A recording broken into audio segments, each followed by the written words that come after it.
we're back after a little bit of a break there. A little bit. Took a little bit of a break with the live streams. At least we came back with other videos, but we're back officially with Fans of Live number 6. Fans of Live. Fans of something. Fans of something live. Fans of Live. Fans of Live. That'll be the spinoff live stream show. Fans of Live. Yeah, we're back here, and we have a really special guest who is not only a great channel and a great guy, but he's actually really cool because this live stream got rescheduled, I feel like 10 times because we took a trip down to Florida, had to reschedule there, and then some other stuff popped up, and I was just texting him back and forth, being like, hey, can we do this day? No, actually, can we do this day? Actually, hold on one more time. Can we do this day?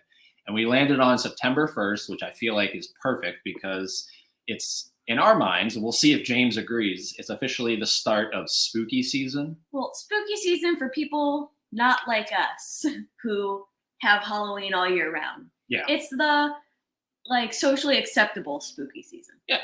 Yeah, for us, for me, it's August. August is kind of like the start of spooky season. That way you have 3 solid months of getting into the horror stuff. But it's all year round. It's all year round for some people.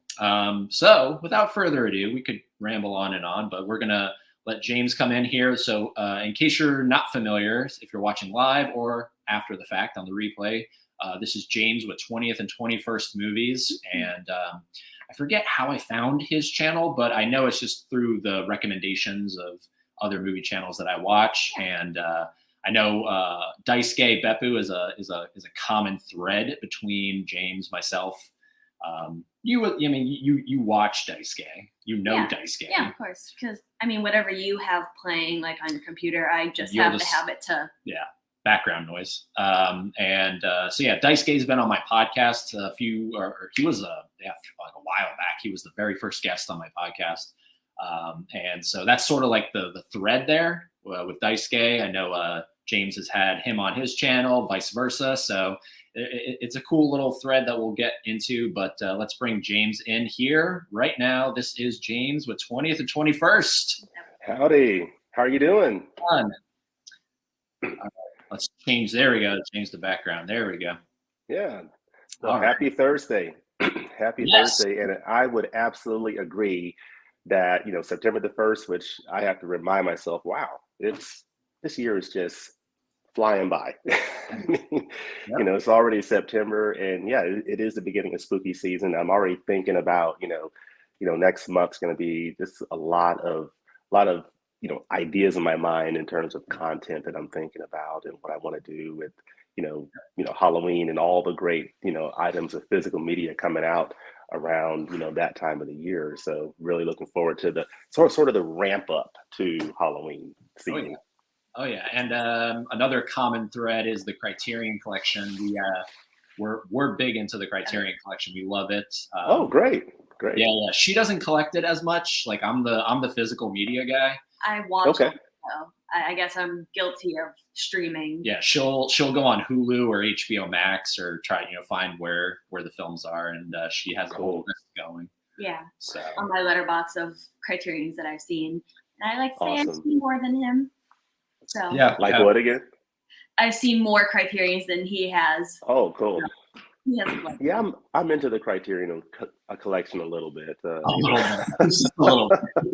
And that is an awesome first guest. Daisuke is the man. He is just wonderful, and I really enjoyed being on his channel last year, I guess about a year and a half ago almost, and then hosting him. He is the real deal for sure. Oh yeah. He recently moved. He recently moved to another place in Tokyo, and so just sort of followed that a little bit. But yeah, he's a great guy. Yeah, he came on. So my podcast originally was Terminator 101, and it was all about the Terminator and all that stuff. And then I decided after the 50th episode, which I had Michael Biehn on the podcast from the first Terminator film. And after that, I was like, okay, I've kind of reached, I kind of peaked, I can't get anyone more famous on the podcast than Michael Biehn. I can't get Arnold. There's no chance of getting Arnold or Linda Hamilton. No way, absolutely not. She doesn't even have social media. So maybe Eddie Furlong, maybe. maybe. I actually met him at a convention in Orlando, and Oh, cool. really nice guy, really cool guy. But I rebranded the podcast, and it was originally going to be James Cameron's like entire filmography, and that's when Daisuke came on. So the whole episode is us talking about all of James Cameron's films. Oh, cool. And, because he's my all-time favorite director, so it was really interesting getting Daisuke's perspective on it, because he's not as diehard of a fan, but Right. the way he talked, the wealth of knowledge he still brought to the episode was insane, and he's not even that big of a fan of James Cameron. Wow. So Wow. it was really So cool. are you excited about the Avatar, I guess the new Avatar movie?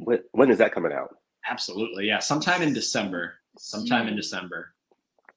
Okay, So cool. they're doing the re-release in theaters. Like that's like really soon. That's like in a week or so. Yeah, they're re-releasing that in theaters, and definitely gonna end up going. And have you seen the movie? I've never seen the movie. She's never seen Avatar. That'll be a treat. That'll be a real nice treat to see that in theaters for sure. I think you'll enjoy it. Did you ever see I mean, it? you know, if you're into that kind of thing. Yeah, I did. And I really enjoyed it. I really liked it. My excitement meter for this new Avatar is not very high, you know, it's actually sort of like way low.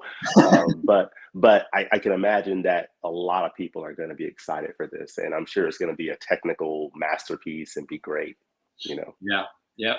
Is it okay? Are you not excited because of how long it's been, or are you just not a fan of the? I would say for how long it's been. I mean, it's been a minute since Avatar. When did it come out? What year did that come out? 2009. Oh, wow. Okay, so it's been a while, and I've lost the excitement for it.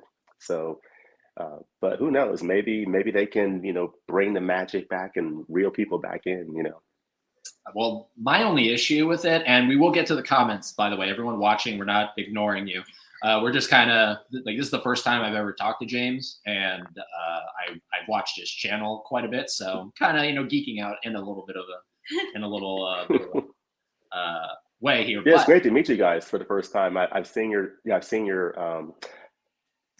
your videos. I love the vlogs, and you know, whenever I see your vlogs, I think to myself, wow, you know, I need to do more of that vlog style thing. You know, that is really awesome. You know. Yeah, I've actually noticed that, like, I think people enjoy watching out and about stuff more, and yeah. I think you could take a poll on this. Like, if people prefer watching videos where they're static at home, or if they're out in the world just doing something. I think more people enjoy that, because most of the time you're watching at home. Yeah. Right. Yep. So you live vicariously. You can live vicariously through someone outside. So, yeah. Well, we're guilty of it too. We love sitting here and just talking to the camera static. So, but it's fun. Like today we went to Spirit and we did a video going to Spirit Halloween. Oh, cool. A lot of people are posting their Spirit Halloween videos. Are you gonna go? I might check it out. I might just check it out. You know, because we have several in the area, so I may pop in one eventually. Okay. Yep. I mean, you have to start the spooky season. Oh, absolutely. Are you absolutely? I remember think your previous guest on number 5. I picked up on a couple things that I was recently in Orlando, and we went to, I think, Universal and Disney Hollywood Studios, and y'all were mentioning and talking about that Mickey Minnie ride, which I forgot what it was called. Mickey and Minnie's Runaway Railway or something. Runaway Railway. I was blown away by that ride. It is, I mean, just the technical mastery that they put into these rides these days is just incredible. You know, with all the VR elements, it is just fantastic. I was really amazed, and I was disappointed at the same time, because we did that and we did a couple of other things, but we didn't get a chance to go over to the Star Wars section because we got completely rained out. I mean, the sky just opened up and just the rain just ran us out of there. But we did get to do the Mickey Minnie Railway Runway, or Runaway Railway, and that thing is awesome. at Universal, we did the Jimmy Fallon thing of, ride through New York, Yeah. and that was really cool. And this Born attraction, Oh, where oh, they're on stage, and so you yes. have the people on stage, and then you have the interactive elements, and it sort of blends together, and it's like a little mini movie and different scenes you're moving through. I was like, man, this is a far cry from the Back to the Future ride, from a decade ago, whatever. Yeah. They really stepped up the game in these rides and attractions. The cool thing about the Mickey and Minnie ride, did you ever go on what it was before that? No. Okay, it was called the Great Movie Ride, and it was like a slow moving ride, and it was a tour through all the greatest movies of all time. You would have eaten it up. Oh, wow. Okay. And it was all Cool. in it because it's all animatronics, Mhm. And so like it starts off and it's like a guided tour, and but it's like on a bus or something, so you're moving through very slowly, and they go through everything from Singing in the Rain to Oh, man. Casablanca to The Wizard of Oz to Alien. Oh, wow. And it's all animatronics, so it's all happening around you. And I was actually really upset that they got rid of that ride for the Mickey and Minnie thing. Yeah. But not a lot of kids that were going there, I think, knew what Singing in the Rain was. Right. Just kind of going over their head, like Singing in Yeah, the Rain. yeah. Okay, what is Maybe that? the only one they were familiar with was The Wizard of Oz. Wizard of Oz, yeah. So I feel like that's why it got taken out. But I really want to go on this Mickey and Minnie thing. I haven't been on it yet. So Yeah, it's well worth it, 100%. cool. We don't find ourselves in Disney all too often, but Yeah, we're definitely Team Universal. Oh, cool. Did you go on the Velocicoaster? Did not. We did the other thing we did was the Transformers thing, and that was pretty good. Okay. So the you stayed all like over in Universal. You didn't go to the other park. You mean the Harry Potter thing? Well, because there's two theme parks there. You were at Universal Studios, and then there's like another one called Islands of Adventure. Islands of Adventure. Yeah, we didn't do Islands of Adventure. So we did. And we were with another family, and we did the main Universal Studios park, and the other father and daughter, they're really into Harry Potter, like big Harry Potter, folks. And so, kind of around midday, they said, you know what, you guys do your thing. We're going to go over here to do the Harry Potter thing. And so they did that and left us. And I'm sure they had a blast over there with the Harry Potter stuff. But that was what we wanted to do with the Star Wars, is do that Star Wars thing at Disney. So I was really disappointed with that. So I'll have to catch that the next time. Yeah. Well, I mean, Islands is definitely much more intense. They have a lot more roller coasters. So if that's your thing, roller coasters are your thing, then did get this BB-8 out of it though. I'm at Disney. Did get this BB-8, so was able to. He's having a technical difficulty, but no, he's grabbing a mug. Yeah, so we were at least able to get that, and they put like ices in it and stuff, so that was pretty cool. Okay, very cool. Love that little guy. Yeah. All right, so I feel like I was going to say something, and then we got on to theme parks. What the heck was I going to say? You were talking about Daisuke, the Criterion Collection, Halloween, spooky season. So much going on, man. Yeah, I lost my train of thought, but I'm definitely sorry. Definitely want to get Daisuke back on at some point, because now the podcast is sort of like a free-form conversation podcast. So I kind of want to figure out more about him. Daisuke is very mysterious. You know what I mean? He's very mysterious, and I kind of want to peel back the layers. Like an onion.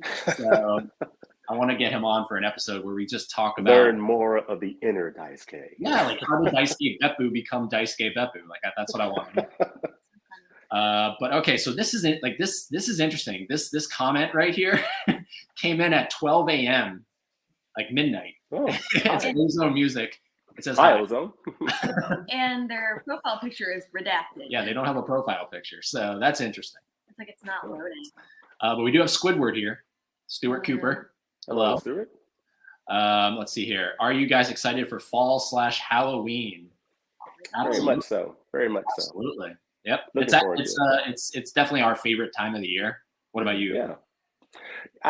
I would say it's definitely up there. It's this whole season I sort of break it up and I think about, okay, this is the beginning of the run up to Halloween. And then, after October 31st, you sort of turn the page and then it's what I call the most wonderful time of the year. So it's that 61 days, through run up to Thanksgiving, run up to Christmas, and then the run up to the new year. And then you're in a brand new year and it's going to be here before we know it. I mean, just how fast time is flying is insane, but just got to enjoy the ride along the way, Aw, yeah. So now, because no pun intended talking about these rides, but yeah, you have to enjoy the ride along the way, Now you've been in Georgia for a little while. Can we expect to actually experience some form of a Christmas? Because we lived in Florida previously, and you don't get a Christmas there. Like, you really don't get a Christmas in Florida. Do we get a Christmassy feel in Georgia or no? Sometimes now,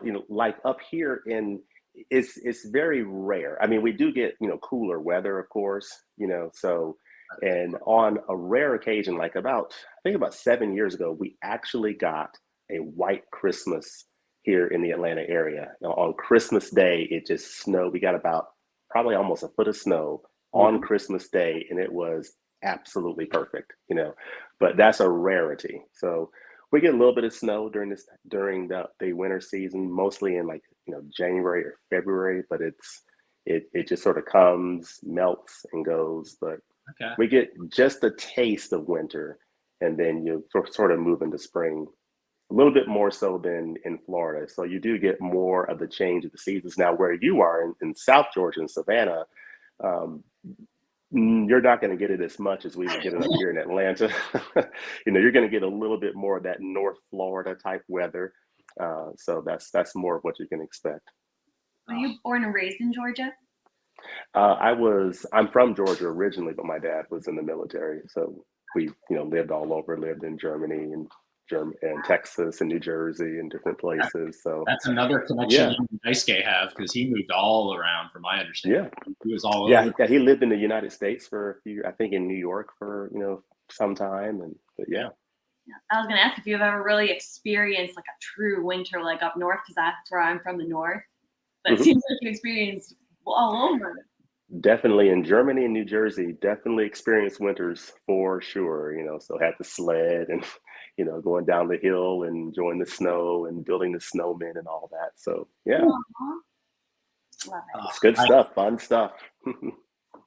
I'm not expecting snow, but I would love to step outside and it actually be cold. Yeah. You know what I mean? I would like to have a little jacket or like a sweater that I can wear. Yeah, you will get that. You will get that. Probably won't get any snow where you're at. That's fine. Yeah, that's fine. Because I'll tell you, Florida, oh man, you don't get anything. Like, you're lucky if you get maybe 65 on a good day. You're lucky.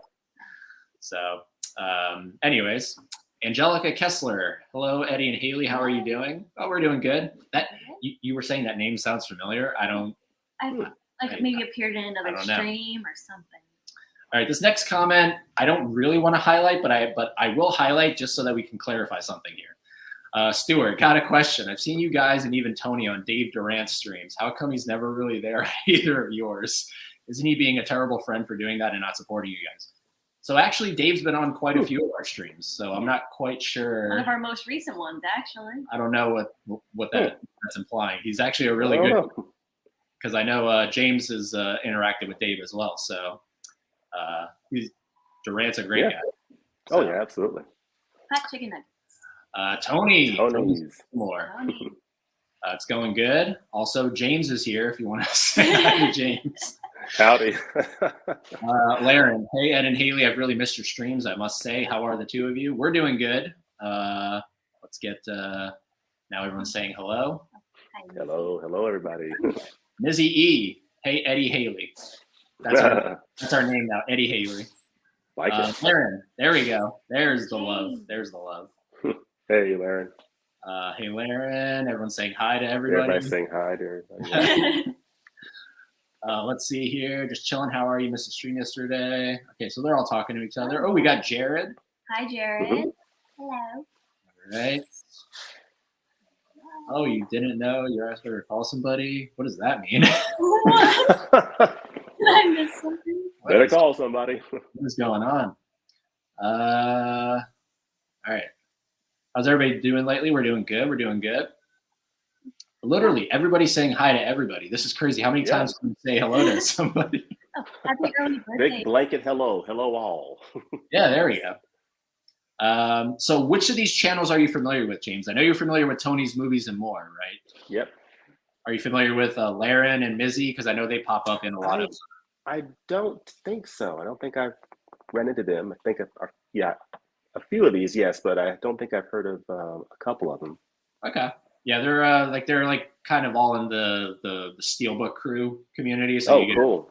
Tony and Andrew. And that's awesome. The multiverse. Yeah, there's so many, and that's the great thing about this community is there's so many great people out there to still discover and just so many, people talking about this, crazy diversion of ours, the love of movies and physical media or streaming or however people like to consume their content, Yep.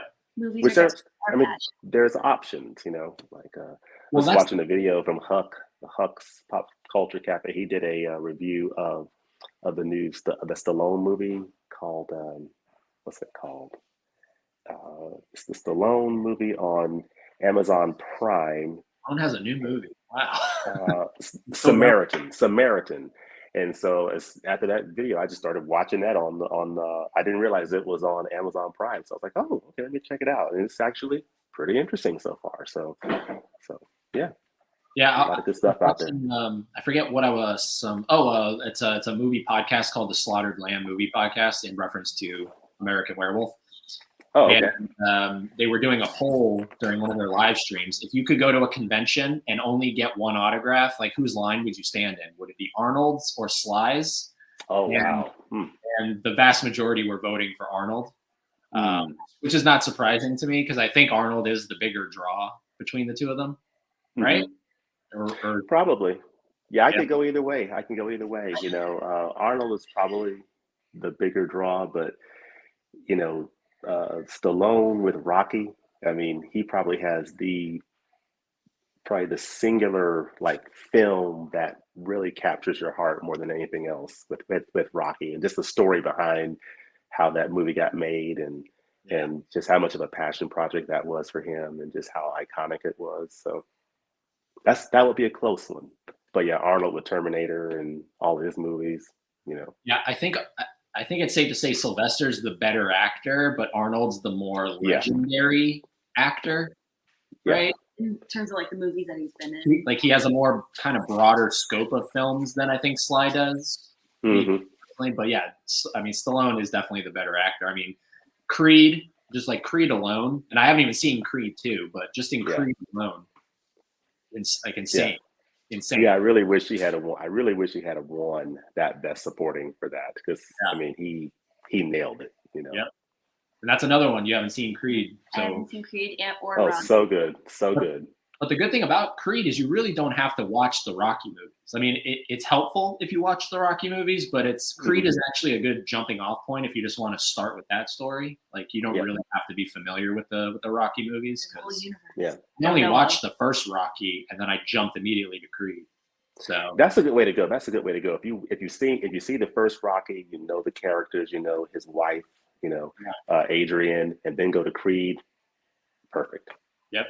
And I'm not even that big into boxing, but they were so good. They're so good. Oh yeah. Tony. So last night I was supposed to be on Tony's live stream for An American Werewolf in London, funny enough. And cool. But apparently he's sick, so he canceled it. So hopefully hope he's feeling better. Hopefully you're feeling better, Tony. You think you had a 24-hour bug or something? Well wishes. Oh wow. Yep. That was a killer Arrow video release earlier this year, An American Werewolf in London on 4K. Oh yeah. Great. Yep. Yeah, it's give me 1 second. Be right back. Arrow's been killing it. I've just gotten into Arrow this year and man. We already have a big collection forming on our shelves. Yeah, it's the only one of the Arrow titles that I have all 3 editions. Oh my god. Oh wow. So look at that. I have the standard Blu-ray because I don't have a 4K player. Oh, okay. So I kind of have to rely on Blu-ray. But I did pick up the regular 4K edition just because it has that great, you've seen it. It has awesome. the great box set, and then the Steelbook, which is actually really nice. Yeah, I That's love cool. So, I love the art. That's really cool. Yeah, so that's the only one, and then I have a couple other arrows, but that's the only one that I triple dipped because love American Werewolf in London. That's a stellar movie. Yeah, we're definitely gonna watch it coming up. Oh yeah, absolutely. Oh yeah. Where were we here? So they're trying to plan a trip here. Ed, come visit us in Mass in November or something. Yeah, I have a lot of family up in Massachusetts. So oh, cool. Definitely wouldn't mind doing that.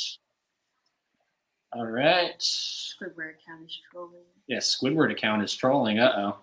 Someone block them. We've seen Stuart before. Yeah, Stuart's been in here before or something. Got to get that Arrow 4K of American Werewolf. Yes. Yeah, highly recommended. Yep. I actually I haven't even opened it, so I don't even know what the contents look like really ultimately, but yeah, it's nice. I mean, I've really been enjoying their limited editions. I have the most recent one I picked up is this one here, Tenebrae here, which is really Argento. really nice. This Argento. I've just gotten into Ken over at Mid Level Media. He's gotten me into Dario Argento, so I got Deep Red and now got Tenebrae, and want to see films like Suspiria and his other titles. But gotten into this whole Italian giallo thing, so it is so cool, and the music is just fantastic. So basically, the giallo, from my understanding, is the foreign version of the slasher, right? Yeah, it's like an Italian slasher, so to speak. Yeah. Okay. And that's a simplified way of putting it. I know it's a little bit more to it than that. I'm actually, and that's one of the good things about a release like this is that the film is great, and this 4K looks so. I mean, when you upgrade to 4K, you're going to really appreciate like titles like this because it just looks so. It takes this 82 film and just makes it look so nice. But the special features do a really nice job of talking about the whole giallo movement and everything. And it was great for me to listen to because I'm not familiar with giallo. So it just sort of tells you a lot about, these Italian films and the filmmakers who were involved with it and Dario Argento style. So I was like, oh, that's really interesting, Yeah. We should upgrade to a 4K player, even if it just means we have two players. Well, then but you also have to get a different TV, right? Yes. 4K television. I mean, in order to take advantage of it, you have to have a 4K TV and a 4K player. Which I don't believe the TV I have right now is 4K. I think it's just standard HD. But the good thing, and what I tell people is, it's really more about the films and just enjoying the movies. Because, I mean, to be honest with you, DVD is great. DVD is a great format. It's actually still the predominant format, today, even to this day. When you look at sales, more DVDs are sold than Blu-rays and 4Ks combined. And, of course, a Blu-ray is going to look a lot better than that. But, DVDs are everywhere. So, and it's just more accessible. Blu-ray is fantastic. And then 4K is just a little bit better. But in many cases, what I found is, oftentimes you can barely tell the difference sometimes between a 4K and a Blu-ray. They step up, or the jump sometimes can be hard to notice, versus going from like a VHS to DVD. You can definitely tell the difference. Going from DVD to Blu-ray, you can pretty much tell the difference. But sometimes that Blu-ray to 4K step up sometimes isn't as clear. It's like, oh, and Blu-ray looks really good. And I feel like that's why I didn't upgrade when 4K was coming out, because I was like, I don't really think it's going to be that big of a. And I mean, you were saying it in your Heat review that it's like, what the heck is the difference here, really, ultimately? So, I don't know. Meanwhile, I want to downgrade and get a VCR. So. Yeah. A VCR. Like, we went to Goodwill not that long ago in one of our vlogs, and we were looking at VHS players.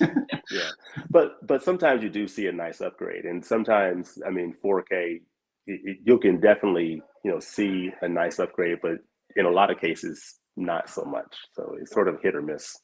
Gotcha. We got rock music saying, "Forget 4K. I'll never upgrade to 4K." Well, there you go, right? Ship has sailed through. Yep. Blu-ray forever. Nice. You and Haley should come up to Mass and have a big meetup. Yeah, that'd be cool. You can still watch 4Ks on your television, Ed. I'm sure you can. It's just it has to do with like the pixels on your TV. Yeah. So what'll happen is if you had a 4K player and you're playing a 4K, disc, you're gonna see it in 1080p on your television. It'll be downscaled to 1080p, Okay. and it'll look really, really nice. It'll look great. Gotcha. I upgrade some movies to 4K if it's worth it. Yeah, if it's worth it, It's Yeah. definitely worth it. Speaking of like something that's if it's worth it or if it's not worth it, did you by chance, James, get to see a movie in theaters called Fall? Fall? No. It just came out not that long ago, and it didn't open up everywhere, from my understanding, Limited release. which is really unfortunate because this movie was so intense. It's basically these two girls climb a 2,000-foot radio tower, Oh, and stuck. they get stuck at the top. Okay. And it's like a survival movie. They have to survive at the top of this radio tower, and like it's gonna look good when it comes out on 4K and everyone can watch it at home. But man, the movie theater we watched it at, the giant screen. This is a movie that you have to see in theaters if you can, because like the vertigo-inducing scenes that you get are insane. It's such a good movie, and everyone has said that when I asked them, like, "Have you heard of Fall? Have you seen Fall?" They're like, "No, what the heck is Fall?" Yeah, that's a movie. okay. That's why IMDb is my best friend. I'll always go to IMDb, so I'm now gonna look this up. Fall here. See, look, we got Laren. Oh, there it is. 2022 Fall. Oh, look how high up they are. Grace Caroline Curry, Virginia Gardner. So I guess these are newcomers. But Jeffrey Dean Morgan's in there from The Walking Dead. For a brief moment. Yeah, I see that. Jeffrey Dean Morgan, Mason Gooding. A lot of people I haven't really heard of, but I'll have to check this one out. Wow. I think that I do too. I think the fact that they're not like celebrities doing it, they really feel like normal people. Yeah. And that's always a really good thing. Yeah, see, Laren, I saw Fall. It made me uncomfortable in a good way. Yeah. And I have a fear of heights, so that would probably be a... Oh, you would be screwed, James. You would be screwed. Oh, my goodness. And that's why a few years ago, I used to love roller coasters like Six Flags, used to just ride them, all day long. And there came a point where all of a sudden, done. I just can't do it anymore. I think I did the Superman ride at Six Flags, and I did this thing called acrophobia, where you go like way up high, and then they jerk you, and then they drop you. And then when I got down from that, I was like, done, no more. Yeah. No more roller coasters. Fall's definitely more than a roller coaster. Like, you think roller coasters are tall? Think 2,000 feet. Like, I can't even comprehend 2,000 feet. Yeah, I'm looking at it now, looking at the trailer now. It's like, wow, that is insane. It's a real tower. It's such and it's based on a real tower. It's such an underrated movie just because not a lot of people have seen it. So the more and I bet that would be one that would be really cool to see, like the behind the scenes and see the how they shot it and how they put it together. I bet that would be super cool to see. Because obviously they're not way up there like doing that, but it would be cool to see how they put this together. Wow. Yeah. And there was only a couple moments that I kind of caught on to some weak CGI, but for the most part, it's convincing beyond belief. Yeah. And we were in a giant theater, so like we were real close to the screen. It's unfortunate because we're close to the world's tallest IMAX, and it's not playing in IMAX. They didn't release it in IMAX, and this movie would have benefited so much from an IMAX release. But now that new Avatar is going to be on IMAX, right? In that in that theater, you think? Yeah. Oh yeah, 100%. That would be a great experience. Is the re-release going to be on IMAX? I don't know about the re-release of the first movie. That might just be in standard. I know this coming Saturday, since it's National Cinema Day, we got our tickets. Yeah. We got our tickets to see Jaws in IMAX for $3. That's going to be awesome. I won't be able to take advantage of it. I'll be watching these guys take on the Oregon Ducks in the Mercedes-Benz Stadium, Georgia, Oregon. So yeah. So you got priorities. Yeah, he's got priorities. Yes. But I know any other day you would participate because that's an insane deal because it's, you know what I mean? It is. $3? Yeah. Yeah. And I put it out on my community post because that's such a great deal. I mean, $3. I'm kind of bummed that I won't be able to take advantage of it. I guess I technically probably could because the game's at 3:30. It'd be over by 7:30. And if I want to catch like a 9 o'clock showing, but probably won't be doing that. Yeah. But a lot of people are going to take advantage of that. And I think Top Gun Maverick is still in theaters, and I think Spider-Man No Way Home is going to be back in theaters this coming weekend. I think. So Yeah. it'd be a great opportunity for people to watch that again, and I think it's going to have some additional scenes that weren't in the theatrical release. So that should be fun. With the because I love the name of it, the More Fun Stuff edition or something. Yeah, yeah. Which So did y'all like that movie? Okay, so we are not MCU watchers at all.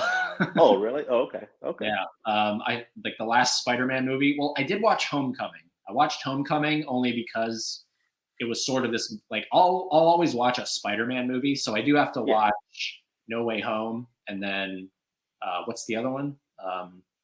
Far From Home. Far From Home. Yes, I have to watch those two. Yeah, Spider-Man's kind of he's his own thing. You know, he's as big as the MCU himself almost, pretty much. So. Yeah. And the fact that this newest film brought all of them together, like that's just like that's the ultimate fan service. So I will watch those, but all the other MCU movies, I just have zero interest in. Yeah. So we've stayed away from them, but that's cool. Yeah. I'm just not really a big superhero kind of gal. I like DC only because it's like a little darker and I like the dark stuff. DC, yep. Okay, cool. MCU yeah, I think it's going to be interesting to see, like with I don't know if y'all saw the headline of the news of the DCEU, so the 10-year plan, and I really hope that they can, do something with it in terms of, give us some really good, compelling Batman, Superman, Wonder Woman films going forward. They got to do a better job with that trio, I think. Yeah, I mean, I'm super hyped for the Joker sequel. Like, I'm like through the roof for the Joker sequel. Everyone's losing their minds, the fact that it's a musical, quote unquote. I am so excited for the fact that it's a musical. So yeah.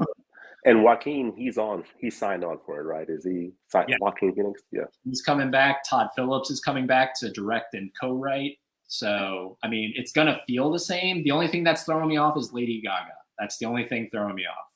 Okay. It should be interesting. It should be interesting. How do you feel about it? I mean, I'm very interested. I told my grandfather about it because he liked the first Joker. And he was on board. I was like, yeah, Joaquin Phoenix coming back. The director's coming back. He's like, oh my God, really? Yeah. And I'm like, oh, and it's a musical. And he was like, oh. Where's the hype that you just had? Come on. Yeah. It's going to be great. I think it's going to be great. Oh, yeah. It'll be great. It'll be great. I mean, again, I don't think it's going to be the musical that we're all thinking of, like where they're breaking out into song and dance. If anything, it'll be a lot of people have said, check out New York, New York from Martin Scorsese with Robert De Niro. Check out that movie because that's probably what it's going to be more along the lines of. And that's that's just music is involved in the movie. They're not breaking out into song and dance. It's just a very musically oriented film. Yeah. Yeah, I'm definitely down for it. I mean, as long as they do it right, I mean, something creative and different than in your typical, superhero type film. I mean, bring it on, Yeah. Oh, I'm so excited for it. But Mizzy says I'm going to see Fall this week. Okay, cool. It's still playing. Along with Beast. Yeah. Beast I want to see as well with Idris Elba. And this weekend would be a great time to see it at that price. I mean, certain movies you may almost feel like, oh, do I want it? At $3, go for it, Check it out. Yeah. The only thing I heard about Beast, nobody really said anything if it was good or bad. It was just that he denied his own daughter the role of his daughter character because they lacked like a chemistry or something. I heard that. Yeah, I heard that was funny. But that's all I heard about the movie, and now the daughter's mad. Wait, Mhm. so the actress is mad? No, Idris. Idris Elba. Yeah, his daughter was like, "Hey, can I play the role of your daughter character in the movie?" Okay. And okay. he was I like, understand. "No, we lack like there's something about lack of chemistry, so they got That's an funny. actress, like a different actress." That's funny. If that's Yeah. true, can you imagine is, being it is. told that you have zero chemistry with your own Yeah, daughter? it is. And that's why everybody was freaking out because it's like, Yes. what? That's sad if that's true. Yeah. I promise. Wow. I love Idris Elba. Idris Elba is like I haven't seen a lot of his movies, but I saw The Dark Tower, which is that Stephen King adaptation thing. Mhm. It was a bad movie, but he was great as the gunslinger. He was so good as the gunslinger. And I've seen a couple other Idris Elba movies, so Yeah. He's a good actor. confirmed that he's going to be the next 007. I know I keep seeing back and forth things with him as 007. I don't think anything's been confirmed yet. It'll be interesting to see. I did see. I got that steel book of No Time to Die and saw it when it came out on physical on steelbook, and I was really blown away by it. It's really good. All right, cool. Yeah, I mean, I think he could be a cool 007. I know people have always speculated ever since Daniel Craig said he was going to step down from the role. Yeah, we'll see. We shall see. It'll be interesting to see what direction they go in with it. All right. So you pulled up Deadline. So Deadline, I think, is reputable. Yeah, well, Deadline. it was one of the sources that I saw. It said his daughter on. Oh, not speaking. Yeah, I did see that headline. I saw it on Twitter or Facebook or somewhere. I saw that headline about they weren't. She wasn't speaking to him for some time because of that. Which I would imagine that was, a bit of a sore subject. Yeah. Interesting enough, my daughter auditioned for the role. She wants to be an actress, and she auditioned, and it came down to chemistry in the end. Yikes! Yikes! And in a way, maybe that would be the best thing for her, because I think the worst thing would be for her to get the role because of her dad. It's like you got to earn it. You got to earn it, and it has to be right. And she probably doesn't feel that way now, but she might. One day think, that was the best thing that could have happened to me. It made me a better actress, and I know that I got to go out there and earn it. And Daddy's just not going to just give it to me, this kind of thing. Yep. Let's see here. I'd rather get a region-free Blu-ray player so I can get Region B Blu-rays from Arrow Video, like Coffee and Foxy Brown, which are better than the Region A releases. Interesting. So basically, like if you're overseas, you have a different type of Blu-ray player. So like if you were to take most of the time, like if you try to take a movie that's sold over in the UK and watch it here, you're not going to be able to because it's code locked. Oh. Yeah. So, yeah. Blu-rays are generally region locked.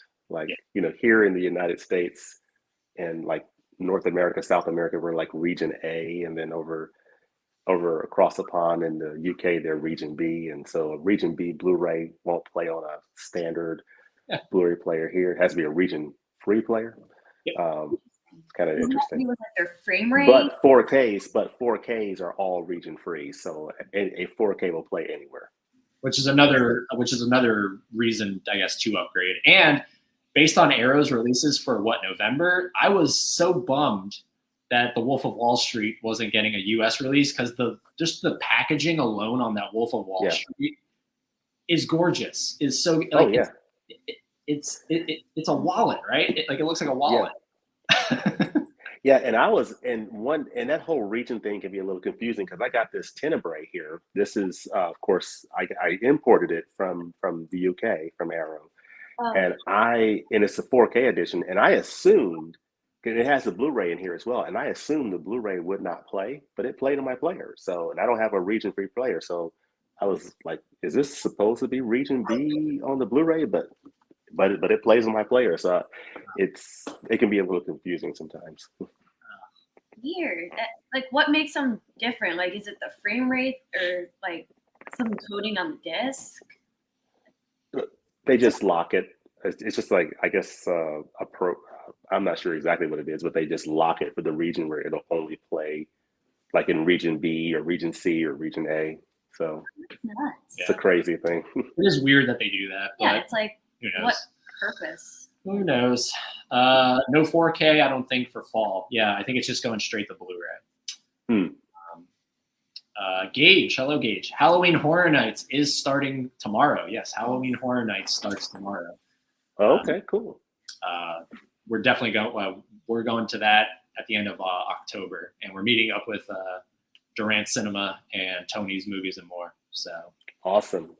Have you ever been Is to Durant's up in? Is Durant in? I guess Durant and Tony are both in Massachusetts, right? Yes. Yeah. Yeah. So they're gonna fly down, and we're gonna all meet up there and do Halloween. Oh, cool. Have you ever done That should be Halloween? fun. I have not. Oh man, do you like going through haunted houses and stuff? I don't do a lot of that. I've done a little bit of it, but but it's definitely fun. It's a fun experience. Well, I mean, this year is really cool because they have they're doing houses for John Carpenter's Halloween. They're doing one for the Black Phone. Which, did you see the Black Phone yet? I have not. It's out on Blu-ray, but I definitely want to check it. I've heard good things about it. Ethan Hawke's in it, so I definitely want to check that one out pretty soon. Definitely worth it. So good. They're doing one for what? Well, it's Blumhouse, so Black Phone and Freaky. Yeah. They're doing The Weeknd. Okay. Musical artist, The Weeknd. He's getting his own house. And then Monsters. And then the Universal Monsters they're doing a house for. So it's going to be Mummy, Dracula, and the Wolfman. Oh, cool. Yeah. And then they have like original houses too that they make up. Like there's one all about bugs being eaten alive by bugs. Did I lose you guys? Nope. We're good. Uh-oh. Are we good? I think we're good. I think James' connection might have been lost there. Oh, okay, we're back. Yeah. Can y'all hear me still? Yep. Yes. Awesome. You freeze for a second, but You froze for a second. Laren says, question for James. I checked out your Letterboxd earlier and you seem to be a big fan of Cary Grant. Have you seen His Girl Friday? If so, thoughts? Yes, I have that Criterion edition. First of all, Cary Grant is I would say one of my top 5 overall favorite actors. So it's basically him, Jimmy Stewart, Denzel, Sidney Poitier, and you could throw in either De Niro or Pacino. I mean, he's definitely up there. I love Cary Grant, and His Girl Friday is a great addition. Ooh, and what a way to freeze too. What a face to freeze on. Look at that. Somebody screenshot that. No, I'm just kidding. Don't do that. Hey, anyway, sorry. Yeah, His Girl Friday from Criterion, great addition. It includes another movie in it called Front Page News, I think it's called, which is an earlier film. So it's a great overall addition. And he in the co-star, I think, is Rosalind. I forgot her last name, but really, really good film. But I love Cary Grant in pretty much every movie he's in. So he's fantastic. So. I know James is using his phone, he said. So this might be why, because he's on his phone. Yeah, I don't think. Oh. We'll come back. Okay. So, yeah, having some connection issues. Yeah, so definitely pick up His Girl Friday for sure. It's highly recommended. Cool. Yeah, I'm really excited that Cary Grant is in Arsenic and Old Lace. I have not seen it, but that's coming out from Criterion in October. It's part of their, it's one of their horror titles coming out next month. So I am very excited about that one. Very cool. Yeah. Cary Grant. I have to see some more of his movies. Have you seen any of his movies? I can't think of any off the top of my head. Like something I would know. Yeah, Cary Grant. Well, the most famous one I think is North by Northwest. That's his most famous one. Yeah, he was in a number of Hitchcock films. Jimmy Stewart was as well, and just a great actor. Just a fantastic actor. I know you recently watched Anatomy of a Murder. Yes. I love that. That's a good movie. Yeah. Is that on the Criterion? Yeah, it is. It is, and it's also part of that Columbia Classics Volume 2 set. Okay. In 4K. So that's a Jimmy Stewart movie. But a good Cary Grant recommendation with Ingrid Bergman would be Alfred Hitchcock's Notorious. That is a super good film. Really love that one. Noted. Notorious. I Yes, a little bit of espionage, love story, mystery. It's from 1946. But you know, it depends on if you're into like older films like that. That's not for everybody. You know, some people are more like, okay, if it's before the year 1990, you know, not for me. So it just depends on what kind of film fan film fan you are. You know. I love that era of film, like the 40s through 60s. I'd say are, well, I'll include the 30s, like around there. I just adore. Yeah. Let's see here. And he mentioned my letterbox. I need to do a better job of staying current on my letterbox. I am not very good about entering all the movies I watch and doing reviews of all of them on my letterbox. So that's a reminder to get caught up on that. Yeah, that's sort of it's funny. We'll watch a movie together, and then when it's over, I'll ask Haley, I'll be like, hey, did you put it on your letterbox yet? Like, it's almost like an instinctual thing for me just to like log it real quick. Mm-hmm. It'll take me, it depends on how long it'll take me whenever I get to it, but I don't forget. But Laren, you have a letterbox, Laren? I didn't know you had a letterbox. Type it in the chat room. And why aren't you following us? Yeah, what the heck? Why aren't you following us? Do you like old school movies, Laren? I gotta brush up on some. Old school movies. What does old school entail? Pre-1950, yeah. Okay. New Haunted Mansion film come out. A new Haunted Mansion film came out? Okay. I didn't know that. I never even saw the first one with Eddie Murphy. So I never saw that one. I know the Spirit Halloween movie's coming out that I guess is only coming to streaming platforms. Oh, yeah. Are you going to see that, James? The Spirit Halloween movie with Christopher Lloyd? I didn't know that was coming out.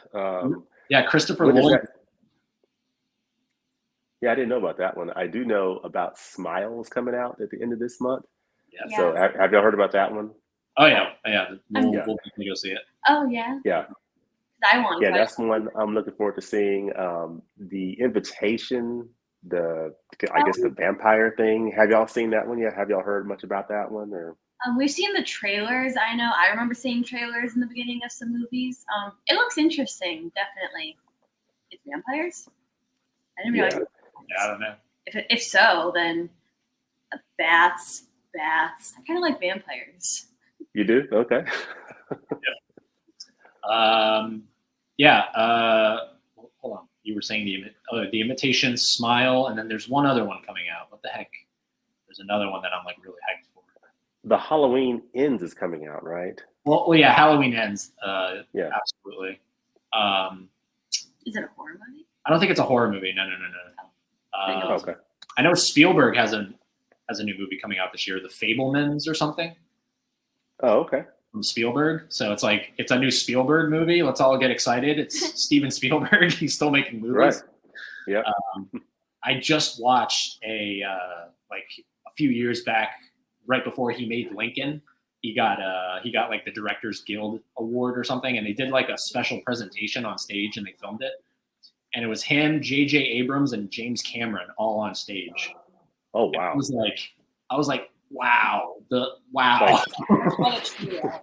holy That's crap! awesome. I mean, even J.J. Abrams aside, because it's sort of like, what are you doing up there? It's like J.J. Abrams, but anyways, Steven Spielberg and James Cameron on the same stage was like mind blowing to me. Oh yeah, it's incredible.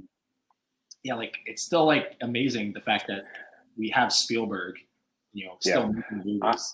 I still need to see. I have the movie, the Steelbook of West Side Story. Yeah. I feel like we'll recommend if James wants to switch over to his Mac. James, come in, James. And we're back.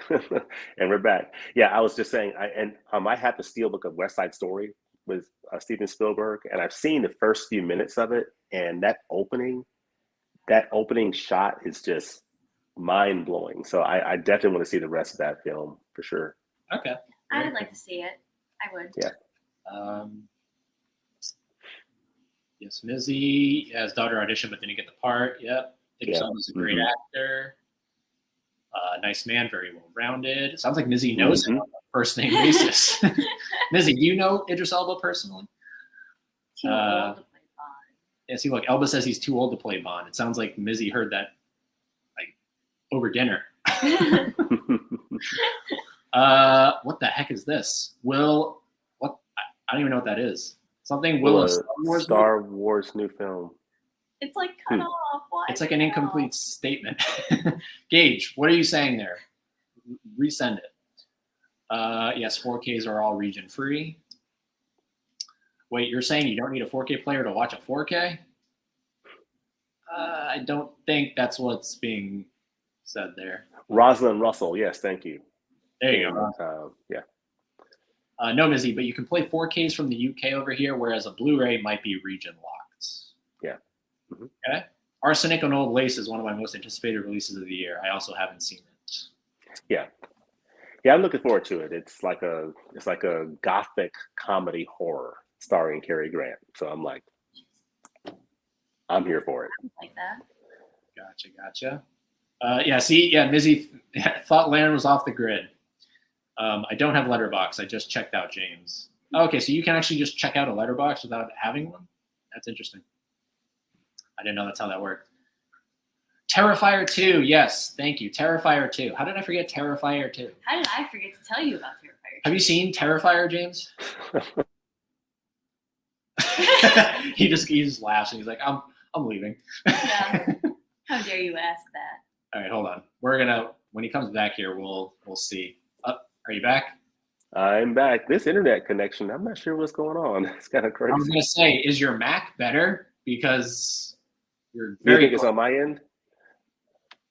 It could be on my end. Let me. Do you think it's on my end with the connection? I think it is. Hold on. Okay. Whoever's watching in the chat, let us know. Is it our end or is it his end? I think we're doing okay on our end, but I do know sometimes it looks like James glitches out. I only say that because normally we get like a little symbol on the top of our screen if our connection's bad, and that hasn't popped up. Yeah. Normally. Okay. Yeah, because I know you said that this was your first time trying your phone tonight. Yeah. I'll make sure, if it does it again, I may switch over to my computer. But all right, cool. But so. Have you seen Terrifier? That was the last thing I asked. I have not seen that one. Terrifier 2. Well, Terrifier, the first one, Terrifier. It's like I have not seen Terrifier. It's like an old school just slasher movie. It's like so gory. Just straight blood and guts. No thought, just a good show. Yeah, there we go. Seems to be on your guest's end. James freezes. Okay, so I'm going to copy the link here, and I'm going to go ahead and if it happens again, switch up here. See if the Mac is better, because I know sometimes phones kind of get overloaded, overheated, overworked. Yeah. We found that out on account of Laren.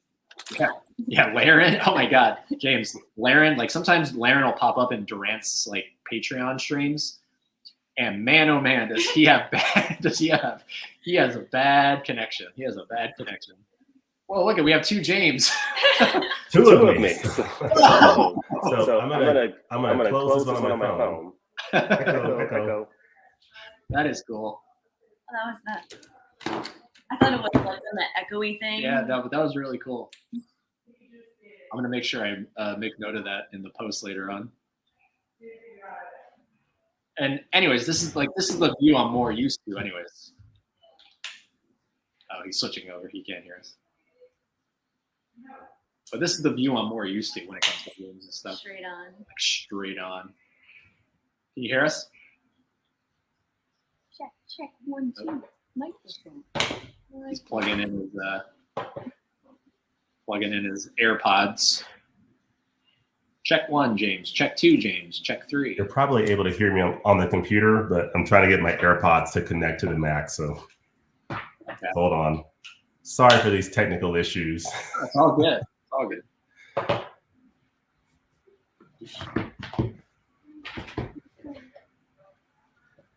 Can you hear us now?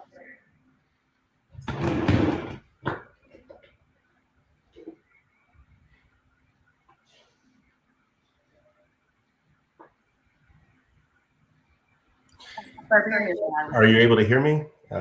Yeah, we can hear you. Can you hear us? Through the computer, yeah, unfortunately. Yeah, and eventually my AirPods will kick in and my audio will be better once that does happen. So Okay. Good. Barbarian. is what I was thinking of. I wasn't thinking too. That's the one where it's like the house, right? Like the house is like what's the one where it's Bill Skarsgård is in the movie? I think that's Does anyone know what I'm talking about? Bill Skarsgård is in a new like horror movie. Yes. I think that's it. Is that Barbarian? Because that's the one I'm looking forward to. Is the one with Bill Skarsgård. I think that's. you haven't heard of Barbarian. Also Pearl, the prequel. To X, yeah. X I have to see. I have it. And he's off again. Yeah, I haven't picked up X yet.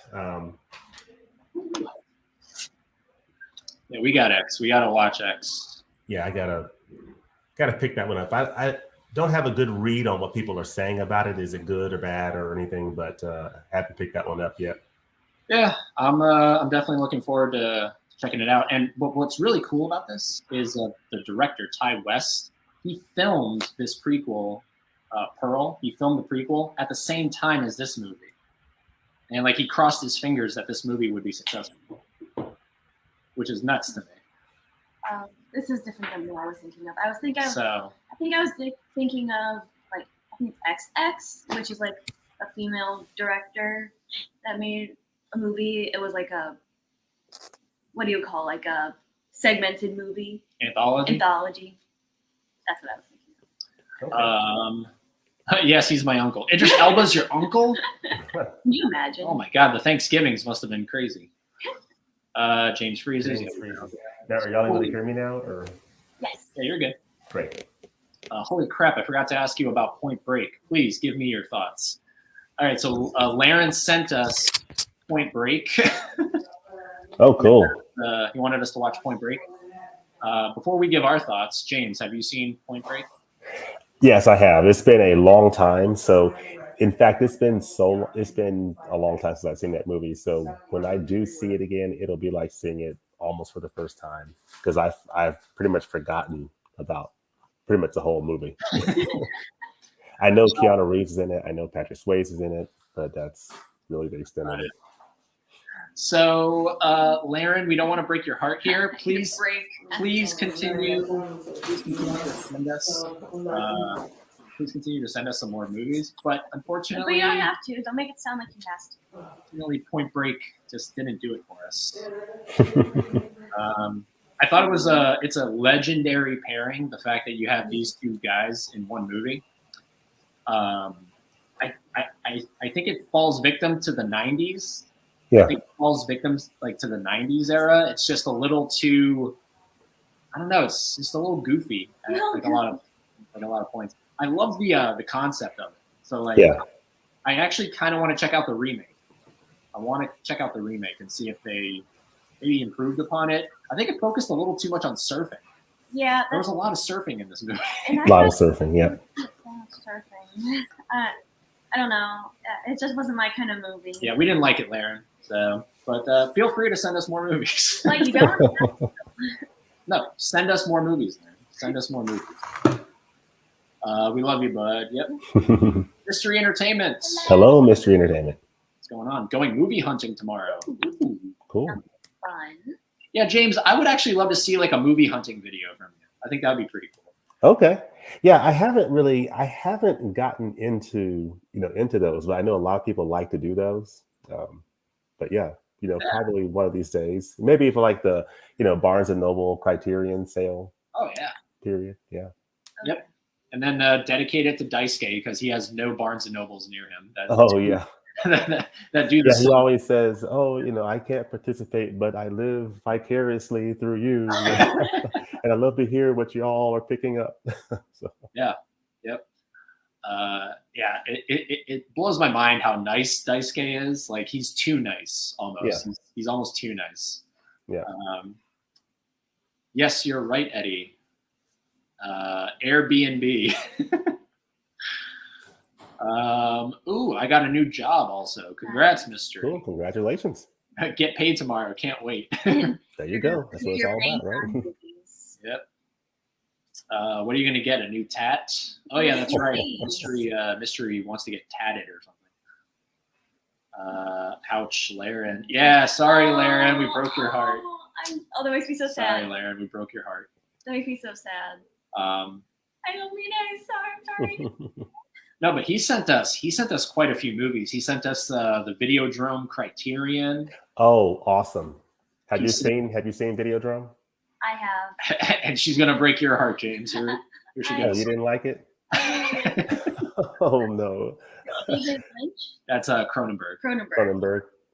You didn't dig it?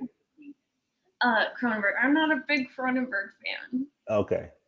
Yeah, he has a new movie out that I haven't seen yet, but he's into that body horror thing, you know. Yeah, I'll give But him. yeah, I like Videodrome. I like Videodrome quite a bit. I'll give him credit where credit's due. He does do a good job with like the body horror. It's just like I love his concepts, but I just don't think he executes them quite to my liking. But I can appreciate him. I can appreciate it. Yeah. Yeah. I'm so sorry. Oh my god, get no, me out of this. it's Get me all out. good. A body horror movie that we both watched and really like is from Arrow. It's Society. Have you seen Society? I have not.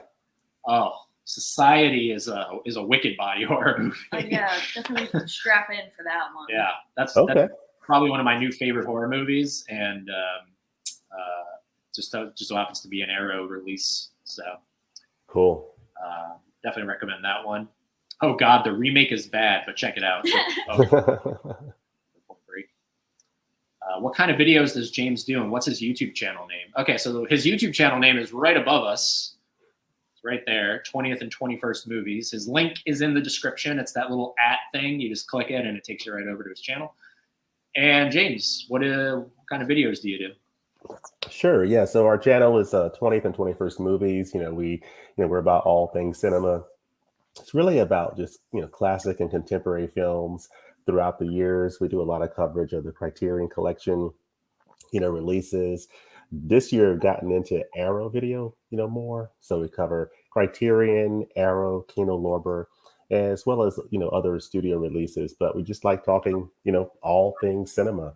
Also started a little bit of a discussion on the TV series She-Hulk. So got that sprinkled in as well. So been talking about the She-Hulk episodes and been enjoying that TV series. It's just a silly, show on the MCU that I've really kind of gotten into. A little bit of a diversion from the Criterion, coverage I typically do, but we're basically all things cinema and just love talking about movies, Yep. Speaking of She-Hulk, I mean, I don't watch it, but I've seen a lot of talk on Twitter, so it's kind of like I'm watching it through a weird lens.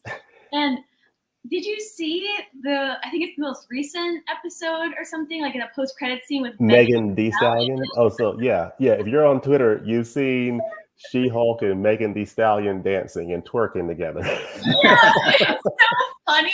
I never thought I'd hear She-Hulk James. has got some moves. She can dance, I never thought I would hear James say twerk. What's that? I said I never thought I would hear James say twerk. I think that's what they call the dance move, That is, yeah. It's Yeah, working. It was just so funny. People are like, Disney? What's going on?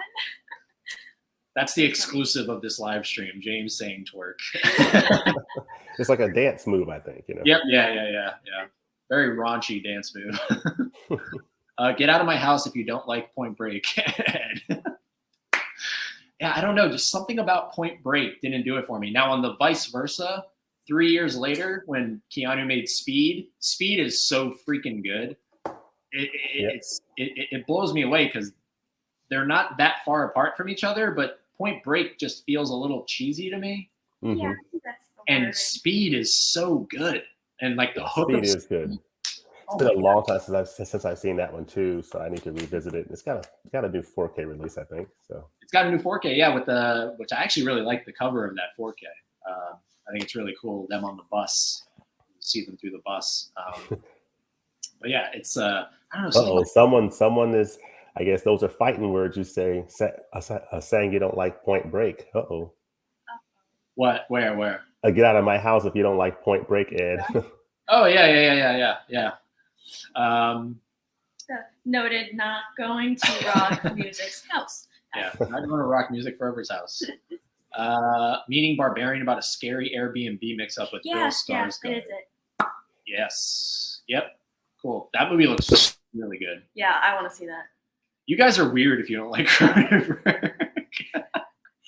Noted, double A not going Yeah, to wow. Rock Music's Rock house. Music Forever is going hard into the paint here with the. I feel like, okay, I love The Fly. Yeah, see, Mizzy, love The Fly. I love The Fly. Like, one of my, I put that like in a top 20 like favorite horror movies for myself. But I don't know, the rest of them. We can't hear you, James. We can't hear you. He's doing a mime act. There we go. Yeah, I like The Fly. I saw it a while ago. It's probably not my favorite of Cronenberg's films. It's one of those. I love Jeff Goldblum. I love Jeff Goldblum, and I think the film's great. But it's one of those. I've seen it and I'm kind of done with it. A Cronenberg film that I watched recently was Scanners, and I dug it. It's got that first scene, and it's sort of a slow. I can imagine people might think it's a little boring, but I kind of dug it. Well, I thought it hooked me. I thought it did, and like especially like the iconic head explosion scene. Right. I kept having to like stop it and resume it at a different time. It took me a while to finish it, but I did get through it. Yeah. And I like Videodrome better if I had read them. Yeah. Sorry, I was grabbing some titles because I want to show and have a little discussion about these particular ones. Because sure, absolutely. During the sale, we picked up some, and awesome. Yeah, let's see what you picked up. You mean the Criterion sale? Yeah. Oh, yeah, see what you got. So this one definitely jump-started a love for this filmmaker, and I know you have it as well, so we can have a discussion on it. But oh yes, yes. Oh my goodness, yeah. So what did you think of that? I did a review of that on my channel. I absolutely love this movie. It's so bad, it's good. Yeah. This is the definition of a so bad it's good movie. I completely agree. I mean, it's one of those, it really surprised and blew me away because I had no intentions of buying that. I had no intentions whatsoever of buying that movie. And I picked it up and I watched it.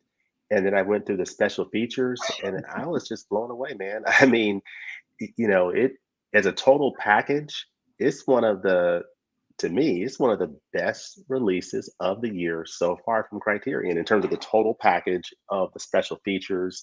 The movie is, beyond offensive, but I can also see the artistry involved and I think a lot of that artistry might have been unintentional because, when you part in the special features, John Waters is being interviewed and somebody was asking him, so, what is the message? What are you trying to tell people? What are you trying to communicate through your films? And he just said, well, there's really no real big message. I'm just trying to shock people. So I was like, oh, that's interesting, But what other movie do you get a barf bag with? What's that? What other movie do you get a barf bag with? Yeah, and the end of that movie is like, wow, that's something you never forget. That's you never forget that last scene. And of course that the cover of the case is just perfect. It's Divine and the little dog. I mean, it's like, man, it's really something else. Yeah, it blew me away so much so that we picked up a couple of his other movies. Yeah, I had that one too. I haven't watched it, and I was inspired after Pink Flamingos. I was inspired to pick up Multiple Maniacs. Okay. He is definitely a filmmaker that I want to explore a little bit more of. Yeah, absolutely. Yeah. And I have that one as well. I haven't watched it yet. I have a few titles in my backlog I need to get caught up on. But seeing Pink Flamingos it's definitely made me want to, watch the other 3 Waters films that I have and check out more from that insane filmmaker. And speaking of, so now we'll kind of segue here. Yeah. What else you got here? Oh well, this is a Funko that is one of my brand new favorite Funkos. Oh yeah, Funko. Yeah, you guys are in the Funkos now. This is John Waters. Oh, He has a pink flamingo. oh, awesome. Yeah, a lot of people are into Funko. I know that that's something y'all are really big into, and everything. I don't have any Funkos, but yeah, John Waters. That is so cool. Yep. That's an awesome one. It's so cool the fact that they have him holding a pink flamingo because like not a lot of people will understand what the significance of that is. I know I didn't. Yeah, so perfect. So that's definitely one of my favorite Funkos that we have. So okay, you answered the question because I posted in the community tab on our page earlier. I was like, we're gonna find out if James owns any Funkos in his collection. I do not, but I do have some bobbleheads. My wife went to the Braves game recently, and this is the Ian Anderson bobblehead, so I have that. There we go. And of course, as I said before, I do have a BB-8, but no Funko as of yet. But okay. All right. I may get into it eventually. I know a lot of people are really into it. So, well, because it's cool, it's like it takes the love of movies because there's so many movies that have Funkos, and it just makes it like where else are you going to get a John Waters action figure? Yeah, like that's perfect. With him and the pink flamingo, it really makes it special. Yeah. That's cool. Yeah. Isra, my first time here. Hello, guys. Hello. All right. Well, hello, Isra. Hello. Welcome. I love that's Brenda's song. It looks like from The Sweet Life of Zach and Cody as your picture. I love that. Everyone's saying hey to Isra. Hey, Isra. Hello. Busy. Love my Speed 4K. Okay. Yes, Speed 4K. Cool. Check out Cronenberg's The Dead Zone. That has Christopher Walken. Yes. Okay. And it's on HBO Max. It's on HBO Cool. Max. Ready? Scanners is an X-Men movie in the 80s. Well, it's also a David Cronenberg movie, Mr. Rock Music Forever, right? David Cronenberg movie. Great head explosion. With the head explosion emoji. Mizzy, you don't like Criterions? What's there not to like? Mizzy. Well, look, I can understand because Criterion is very much more like not your average movie. Like your average movie isn't going to end up in the Criterion collection. Yeah. That's the best part. And there's nothing wrong with liking mainstream movies. It's always fun. So okay, James, I know you love this film. This film just became one of my all-time favorites now. We watched it. Where we watch it on HBO Max? I feel like we watched it on HBO Max. We did. Okay. What? And then I picked it up at the Barnes and Noble sale. It's so special. I love this movie. Oh, The Kid. Yes. Nice.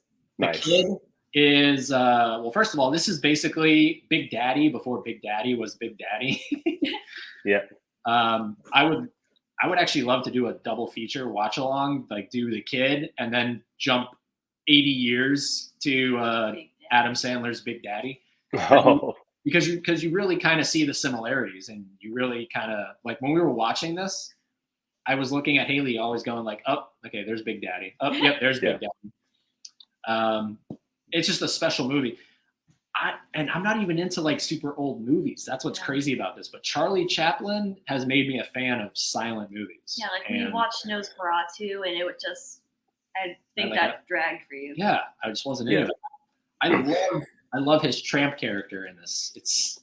That is such a special film, and the actor who played the kid, Jackie Coogan, he kind of initiated like a lot of the whole laws around child labor laws because unfortunately his parents took advantage of him and took a lot of his money, and so because of that it sparked some laws around child labor, and so the special features are great for that release, and of course Chaplin is just wonderful, and that's one of the most heartfelt films that I've seen from Criterion, and it's just fantastic. And it's just one of those films. It's a silent film. It's from, I think it's 1920. What year is it? 1929, I think.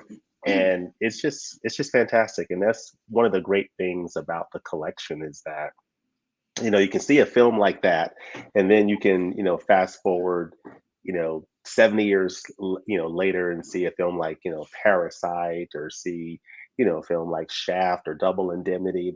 There's really something for everybody in the collection. So whether it's like the high art stuff like Godard and Kurosawa and Ingmar Bergman, all the way to stuff like seeing Walter Matthau and Hopscotch, or seeing Parasite, or seeing The Breakfast Club, or Fast Times at Ridgemont High. So there's really something for everybody in the collection. If you're not into older movies, or I don't like silent films, I don't like old black and white movies, there's a lot of more current films in the collection. And if you like the classic stuff, they got plenty of that. And you like foreign films, so it's kind of a nice mix of things to get into for sure.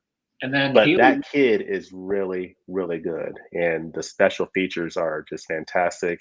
And seeing him, Jackie Coogan, when he's cooking whatever he's cooking and sort of tasting it, he's like, I mean, just so many cute and funny moments in that movie. They're just fantastic. Well, that's the thing that I was telling Haley about. It's a lot of times silent old movies don't hold modern movie going audiences attention because the camera is so static. Like that's something that I realized when we watched the original King Kong. Like the camera doesn't move, and we're so used to movies nowadays where the camera is doing this, and the old movies like in the 20s, 30s, those cameras were stationary. They didn't move. Yeah. And the thing about the kid that I think excites me is the fact that it's like sped up a little bit. It's like 1x sped up. Yeah. There's like a little bit of a speed to it. So even though the camera is stationary, there's a whole lot of this going on. Yeah. And it just like, I don't know, it hooked me, and the story is so simple. Like I was telling Haley that if I were to write and direct a movie, it wouldn't be a Marvel movie or something. It would be something as simple as The Kid. Yeah. Beautiful story. And Chaplin, Criterion does a great job with Chaplin's movies, and really, you really get an appreciation for just the artistry and the technical mastery that he put behind his films in terms of how he shot his films, and sort of did, worked with the speed of how he was shooting his movies and the special effects he was able to get. For movies made in the 20s and 30s. It's really impressive what they were able to do back then. You're like, wow, this movie is almost 100 years old, and they're able to do some pretty neat things. So it just shows how much of a genius Charles Chaplin was. So Charles. So Charles Chaplin became a big fan of Charlie, so I picked up more of his stuff. So Gold Rush, Circus, Limelight, all good stuff. Good stuff. So definitely have to crack these suckers open. And and Modern Times and City Lights are also a couple of good ones to pick up for sure. Dive into those. Unfortunately, he doesn't have there's no Funko for Charlie Chaplin. I would love a Funko. Yeah, they'll have to rectify that. Yeah. have a tramp Funko. That'd be great. Oh, that'd be so good. Isn't there a poop eating scene in Pink Floyd? Yeah, there might be. Yeah. And it's not fake either. It's real. Okay. I was gonna ask you, do you think it's fake or real? And you think it's 100%? No, I think it's absolutely real. Yeah, it's oof, man, crazy. Well, okay, but then this makes perfect sense, because have you seen any of the Jackass movies with Johnny Knoxville? I have not. No. In the second film, in Jackass #2, John Waters appears in the movie. Oh, really? Okay. And I never understood why John Waters is randomly appearing in a Jackass movie. After watching Pink Flamingos and the poop eating scene, it all made sense. It all comes together. Oh, okay. Now I understand. Now I get why they had John Waters come into this movie. I totally get it. Tony. I'm not into Criterions either. Tony. Yeah. No, it's not for everybody, but like I said, there's so many. I think people sometimes think that it's just all the high art cinema, and there's plenty of that, but there's a pretty good mix of films and titles. Like, for example, films like this here, Shaft, a black exploitation type film, and this just got a new 4K release. And man, I was just so blown away by this, and just a great film from the early 1970s with Richard Roundtree in legendary role as Shaft. So yeah, but nice variety of titles. That's another franchise that did the same thing that Halloween did, where they made another one with Samuel L. Jackson that was called Shaft, Mhm. and then they made a sequel to Shaft called Shaft. Yeah. Where it's like There's three. it's like why is movies? there why is it Shaft and then the remake is Shaft and then the sequel to the remake is Shaft? It's all Shaft. It doesn't make sense to me. It's just like I've never understood why you release new movies in the franchise and you title them the exact same title. I Yeah, never understood that. That hurts my brain. That hurts my brain. crazy. Halloween did it. Scream did it. They're all doing it. Like they're all doing it, and it's annoying because now you have to put the Put the year on it. released. Yeah, you have to put the year it was released at the end. So now you have to say Halloween 1978. Yeah. Or Halloween 2018, and it's just Great movie, by the way. 1978. That's just one of those. I'll be watching it. Just all time classic horror movies. So I'll be watching that this season, along with, of course, The Shining, Carrie. Recent films like It Follows and Get Out. Just old classic horror, and as well as um, modern horror. Have you seen Nope? Yes.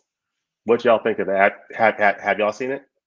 Oh yeah. Jordan Peele will get me to a theater faster than you can say go.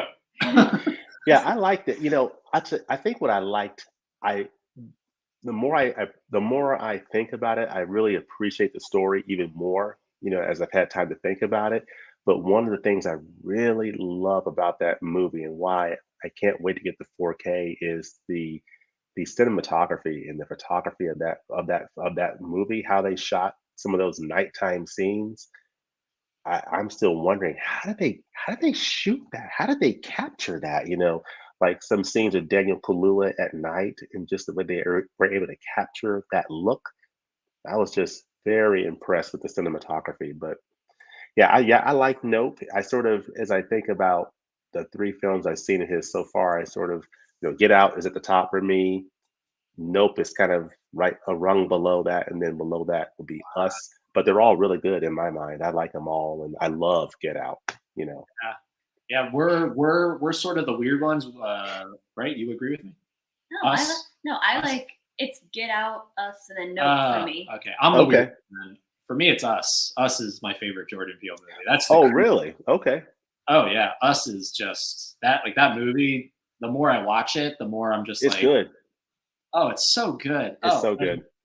And they have Funko Pops for it, and It's there's good. there's I forget Pluto, the little boy, like his doppelganger Pluto. Mhm. That's one of my Yeah. favorite of the pops, where he has the mask pulled up and he has his this like creepy face underneath. Mhm. It's so good. And Jordan Yeah. Peele has a Funko Pop of himself. He's been turned into a Funko Pop. Oh, okay. So It's a neat one. But yeah, he's a filmmaker that I mean, he's become one of those event like filmmakers. Oh, a new Jordan Peele movie's coming out. Okay, I'm in. I don't know anything. I know nothing about it, but I'm in. And that's the way it was with Nope. Is I heard about it last year. Just saw this blue cloud. I was in. I knew absolutely nothing, but I knew that come July I was going to see that movie. oh yeah, I mean Yeah, that was Us. that's the thing with Jordan Peele. He could make any movie and I would go see it. Yeah. So he has my money every single time he makes a movie. Yeah. Looks like Sean is calling. Oh, hey, Sean. James, Female Trouble is hilarious. Such a quotable film. I'll have to check that one out. Perversion at its best. Mizzy, I know they have Dazed and Confused on Criterion. Maybe I'll get that as your first one. That's a good one. Dazed and Confused is really good. Fast Times at Ridgemont High, The Breakfast Club. They have a lot of, like Parasite. I don't know if have y'all seen Parasite? I so want to, really bad. Such a good movie. Such a good movie. It's a South Korean film from Bong Joon-ho, and it was my the favorite film that I saw in 2020. And of course, it won Best Picture, the first international film to win Best Picture. So Yeah, I really want to see it. But I've just been like, I would have seen it already had I not been on the fence waiting to see if you would watch it with me. Yeah, subtitles scare me. oh, Subtitles. really? Okay. But yeah, Parasite is just so good. It's South Korean, but the characters are just, I mean, that movie is just, it is just gold. Now, of course, you may watch it, you may not like it, but a lot of people like it. I love it. Is it a thriller? Is it a horror movie? Like, what is it?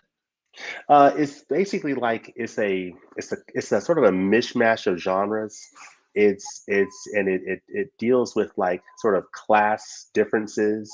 Of course, it's in Japan, and so you have a wealthy family and you have sort of a poorer family, and it sort of deals with the poorer family taking advantage of the wealthier family, and the way they go about it is just really, really fascinating. It's funny, it's mysterious. You're wondering, there are certain thriller elements to it. It's just a lot of different genres mixed in there, so it's interesting.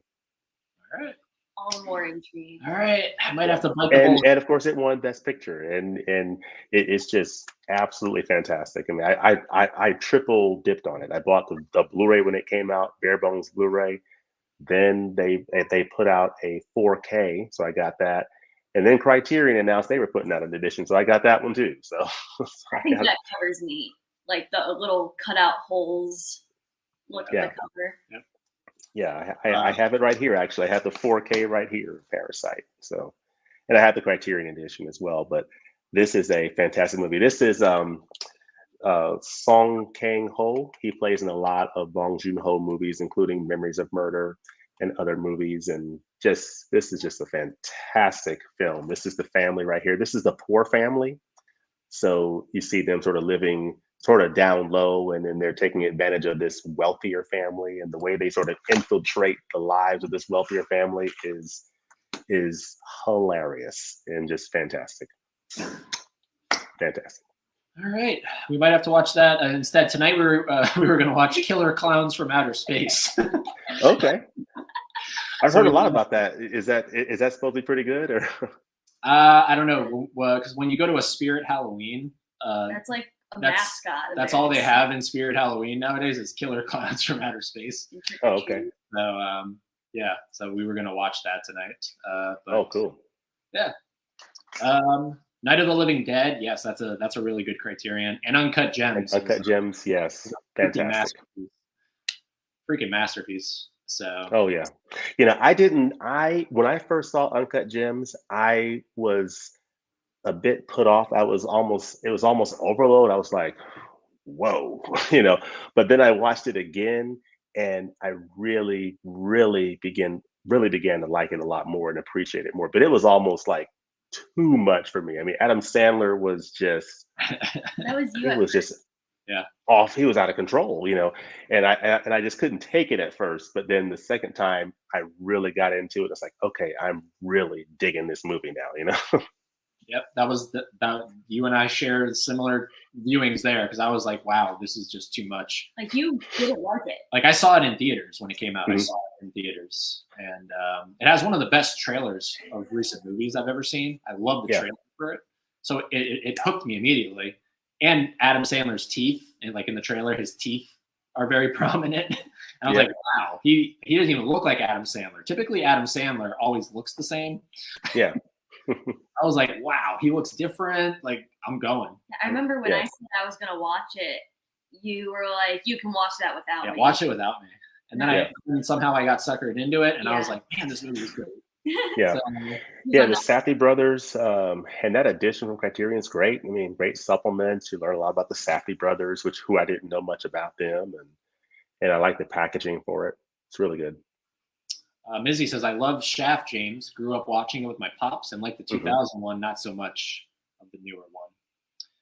Yeah, the classic one, Shaft. I mean, this movie is just so nice, and it looks so good on 4K. I mean, it takes a film from 1971, so it's an older film, and it just brings it to new life, you know. And I love, like, the 70s is one of my favorite like eras of cinema, seeing films from the 70s, and just seeing New York City from 1971.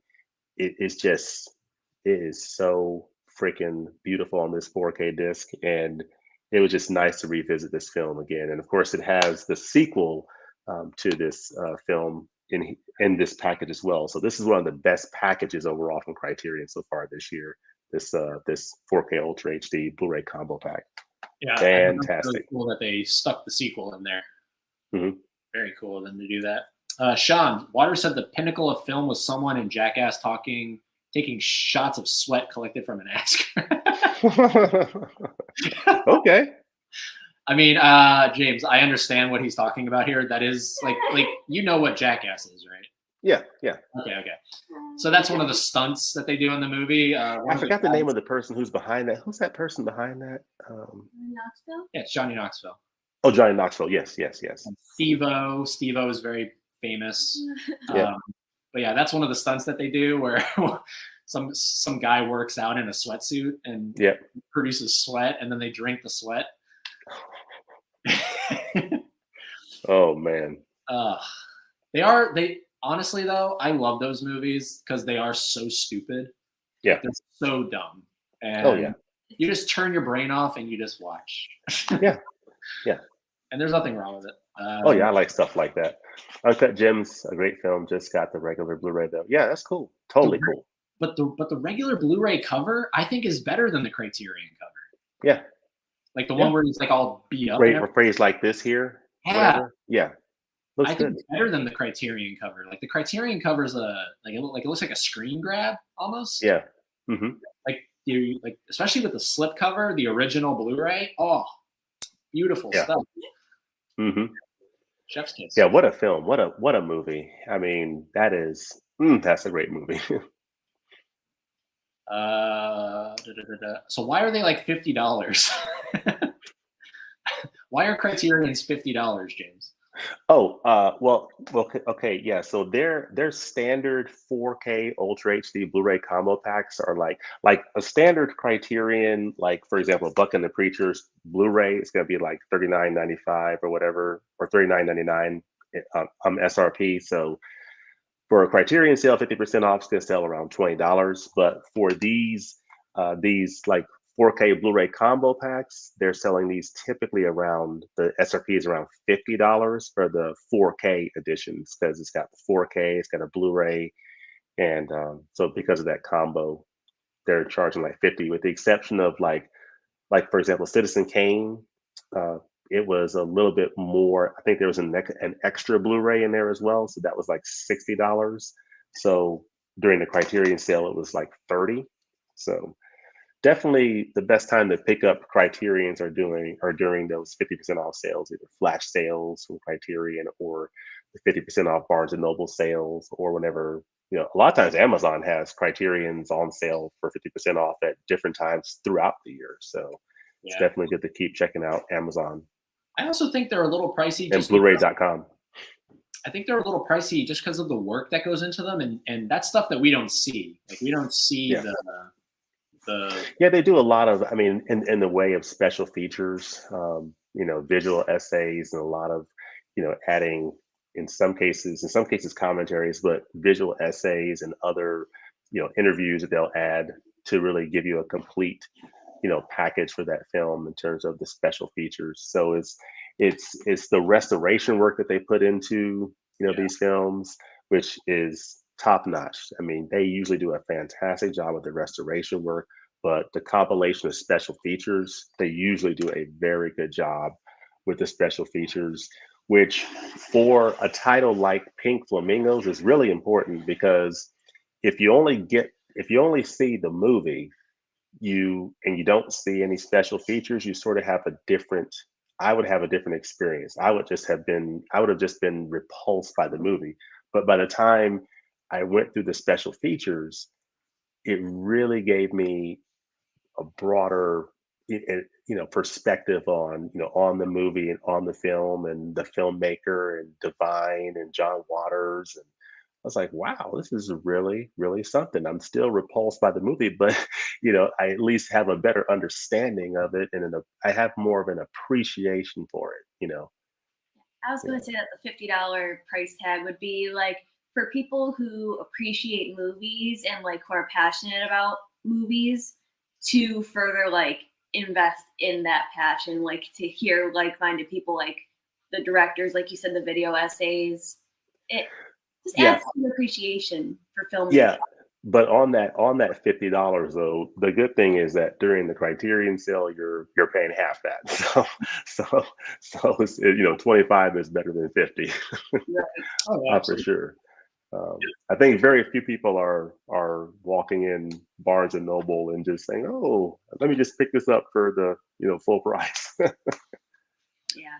Which is interesting, right? It makes you wonder, why don't they just kind of knock the price down maybe just a little bit, so that people don't wait until the sales come? Because our Barnes and Noble just recently kind of wiped the video section out. Oh, really? And yeah, like there's a photo I shared on my Instagram of like them like demolishing it, and they did rebuild it, and there is a little bit of a Criterion section, but not to the level it was. Like they definitely sized. So, it's just like, why doesn't Criterion just kind of knock the price down a little bit all throughout the year, maybe? Yeah. I'm pretty sure they've probably thought about that, but I guess just based on their business model, what they have to sell it for, and people. I'm pretty sure that there are people who do walk in Barnes and Noble and may not even be aware of the semi-annual sales, and may actually spend full price for some of them sometimes on an occasion, but Oh yeah. Or maybe for the most part, they sell most of them during the sales. And then sometimes Barnes and Noble they do like 30% off. So they'll have discounts even in off July and November sale months. So Yep. may not be 50% off, but it'll be like 30% off, which is still pretty good. And a lot of times Amazon sells Criterions at around 30% off, so around the $27.99 price point for the standard Blu-rays. So yeah. Or like people who want to like pick them up as soon as they release, to be like one of the first to get them. Mm-hmm. Yeah, like Daisuke. Daisuke gets them all. So yeah. He's a completionist. I mean, that's he. I think there's a guy, Criterion cast, David Blakesley, I believe. He, 100. They have the entire collection. And I'm, which I think is great. I'm a little bit more. I'm a little more selective, but I have quite a few Criterions, but I don't have to have all of them, so to speak. Also, Laren, I'm just a little upset with you because I just realized that we have not been using our microphones. Uh-oh. We've not, but like there was a live stream where that happened, and instantaneously Laren picked up on it, and he was like, "Hey, the audio sounds weird." But he didn't remind you this time? He did not remind us this time. Oh, gone it, Laren. Oh, darn it. All right, so anyways. I'm surprised you've heard me this whole time. What are you doing? Yeah. I'm surprised you've heard me this whole time. Yeah, she speaks kind of quiet. That's why I have the microphone. But you've been able to hear? That's pretty insane. Yeah, I have. Wow. But the audio should sound better on our ends now we're actually using our mics. It does, yeah.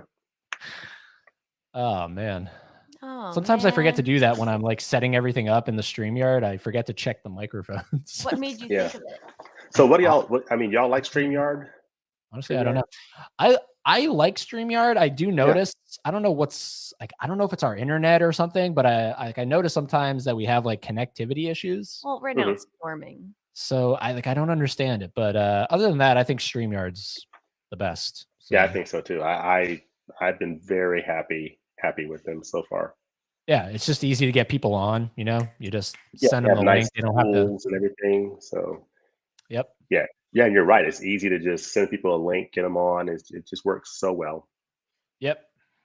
Nizzy, Parasite's very good. I got to rewatch it. Mm-hmm. Laren says, I watched Killer Clowns last night. It was so very funny. fun. But what do I know? I'm sorry, Okay. Laren. Oh my gosh. He's poking. That's funny because he recommended Point Break. I tried watching Killer Clowns last year. I couldn't get into it. Kind of cheesy to me. I think that's the point. I think that is the point because you can clearly tell it's people running around in like giant rubber suits. So Isn't it from the 80s? it's from the 80s. Yeah. Good Time. Yes. With Robert Pattinson. I want to check that out. Definitely want to check that out. Okay. That's like the movie right before Uncut Gems, I think. So, Okay. Sean says Criterion always offers discounts. If you buy from them, a $40 Blu-ray will be $29 and change off of the website.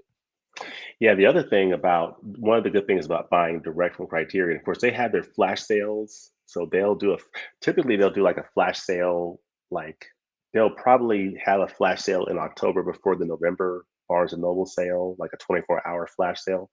And but I think for every like $500 that you purchase direct from Criterion, they'll send you like a $50 gift card. So that's a pretty nice benefit. Nice. And they also have amazing customer service if your goods arrive damaged. I've never directly ordered from Criterion, so I don't really know how the customer service is, but I've had a good experience with them so far. I mean, I actually just got notification that my copy of Blowout 4K, which I'm very excited about. This here, Blowout. I don't know if y'all have heard of this title here. Yep, with John Travolta. Yeah, this is one of my first Criterions, and it is to this day one of my absolute favorite additions in the entire collection. Love this, and I think on Saturday I'm gonna probably receive the 4K of that, as well as Faya Dai. So looking forward to that. But, Heck yeah. Yeah, this Blu-ray is from like 2010, so I'm expecting the 4K to be a nice upgrade Big over boost. this. Yeah, because this is Yeah. like it was a restored digital transfer. It's like a 2010 release, so I'm expecting a new 4K digital restoration on a 4K disc to be a nice step up. So, and it's just a great film. It's Travolta, Nancy Allen, John Lithgow, Brian De Palma film. So good. Love this film. So fun fact, I went through a real, like on my podcast, I went through a real big phase where I was talking a lot about Scientology Okay. and being anti-Scientology, like not supporting it at all. Because it's, if you do your like research into them, they're a little shady, those Scientologists. And so it's unfortunate because, Tom Cruise is like the most famous Scientologist of all time. Yep. Right behind him is John Travolta. You have a bunch of people that are in there, and it's unfortunate because it kind of kept me away from buying those movies like that. Oh, okay. That any of them starred in, because in my mind, I was like, well, if I buy that movie, that means I'm kind of directly supporting, Scientology. Okay. I've kind of gotten away from that a little bit, but it's still like is always in the back of my mind. The second I hear the name John Travolta, I'm like, oops, Scientology. Oh, put that aside, man. It's all good. But, yeah, put that aside. Watch the movie. Go see Top Gun Maverick. Enjoy it. Yeah. No, seriously. One of my, I just showed Haley for the first time. One of my favorite Travolta movies is the remake of Taking of Pelham 1, 2, 3. Oh yeah, that's good. With him and Denzel. Mm-hmm. Oh, it's such a good movie. So good. I enjoyed it. That is such a good movie. That's so good. Mm-mm-mm. And you really liked it, right? I did. Oh my God, it's so good. Like that's a movie where I'm like, all right, I'll let the Scientology thing go because even Travolta is so good in it. Oh yeah. Yeah. And Tom Cruise, I mean, of course I don't agree with his Scientology stuff, but man, that man can make a movie. I mean, that man can make a movie, and he is a movie star. He is a movie star. Yeah, yeah he is. Magnolia. Please check out Magnolia. That. Yeah, I need to see that. I recently did. I have a monthly series on my channel, Taste of Director series, where I'll highlight a director, and I highlighted Paul Thomas Anderson this month. And one of the movies that I need to see is Magnolia. I have not seen that, but I've heard good things about it. Yep. The one of the scenes with him towards the end of the film, no spoilers, but him, Tom Cruise, and his father in the movie. Mm-hmm. It'll bring you to tears. That's how good Tom Cruise is in that role. Okay. Yeah, I gotta check it out. he's like a womanizer in that movie. Like he's a hardcore womanizer, and it's all about manpower and everything. And it's such a great role for him. I gotta Um, check it out. I'm excited to see it. yeah, it's so good. Oh my God, we got Huck. Hello. Oh man, Huck. Hey Huck, thank you for the recommendation for that Stallone movie. I'm watching it now. I've watched probably almost half of it, and I'm gonna finish the rest of it when I get off this stream. So Yep. The Samaritan. So thank you for your review of that. Yeah, I love. Well, first of all, I love Huck's channel. Like Huck is. Oh, yeah. Huck is like the goofy cousin of Durant Cinema. Yeah. Like, Who's already like, goofy in I could himself. actually like I would not be surprised if I found out they were related. Like They might be. You never know, right? like their channels are so. Huck, let us know in the goofily chat if similar. y'all are related. You know what I mean? Like they have like 23andMe. similar kind of goofiness to them, and it just works for me. It works for me. And apparently Huck casts like that's like his job. He casts stuff out in Hollywood. Mhm. So like he like a lot of the Food Channel shows, like the Food Network channel That's shows, he nice. casts. Yeah, I think he was a casting director for like the Gordon Ramsay's Yeah. No cooking show or way. something. Yeah. Yeah. No It was way. wild to find that out. And his trivia nights are just Yeah. really, really fun. Really good. Oh, yeah. Yeah, we were watching the one with Dave and Yeah, Tony and I was playing along. Susan, and that's whose Good channel stuff. it was on. I was playing along. Huck's pop I enjoyed culture. that. Yep. Welcome. Lovely to Huck. have you here. I'm sorry for not noticing the audio. I could understand you both though. That's surprising. All right. for Well, me now at you least. really understand us because these microphones, top Yeah. notch. Everyone's saying hello to Huck because he's a Hey, Huck. superstar. Yeah, I didn't notice an audio problem either. Welcome back, Mystery. All right, well, hold on. Now that you hear the audio from these microphones, how good it is. Now let me switch over back to the other one, and you'll hear how crappy it is. Now we switched over to the internal microphone. Oh wow. Okay. Big difference. Like, do you actually notice a difference? Can Yes, you hear very me much. better? Very much so. Yes. Yeah. So Yeah, now we're and, gonna and switch that's over. one of the things with this whole YouTube thing is just just understanding the importance. People say all the time audio is more important than like the video. So Oh, 100%. you could have 100%. so video but great audio, you're good to go. And you're good. But You're if good. you have like crispy 4K video, but the audio sucks, you're out. People are gonna check out and leave. Yeah, it's so funny. I was literally just watching somebody like a couple days ago, and it was like a topic I was interested in, and it was like a really good video. Like he had a high quality camera, but his music was just slightly louder than Yeah. his voice, Oh, and I Drowning couldn't out watch his it. voice. Yeah, turn it off. Yeah. Couldn't watch it. Yeah, and I've gotten that feedback before too, in terms of because I try to incorporate some music in some of my videos, and I'm always conscious of trying to keep, manage that audio level because I have in some of my older videos gotten feedback about, oh, the music's too loud, kind of thing. So yep. Yeah. It's and doing a podcast for like 4 years, you really definitely realize how important your audio is. So mhm. I love Killer Clowns. It's cheesy fun. It's like Mars Attack, that type of way, which I Mars love. Attacks. Mars Attacks. Yeah. You haven't seen that Tim Burton. I Have have you? not, because honestly, I'm kind of afraid to. Yeah, she's a big Tim Burton fan. So have you seen Mars Attacks, James? I have not seen it. I've heard it, of course, but I have not seen it. Yeah. I think I saw it long time ago. I think Jack Nicholson has a double role in that movie. He plays 2 characters. So that'd be really cool to see. Mystery, glad to see you back. He did leave. Yeah, mystery left. It was a mystery where he went. It was a See, mystery. Mars Attacks is funny. I like that movie. I don't know. It's just a little too different. Blowout's one of my faves. Love that movie. So good. What's everyone excited to pick up on physical this month? Well, hold on. September? What the heck's coming out in September? Spooky things? Maybe? What are you excited to pick up? Well, certainly the 4K of this, I'm expecting it in the mail Saturday because Okay. it's been shipped, as well as Faya Dai and I'm going to be doing reviews on the channel this coming week for both of those.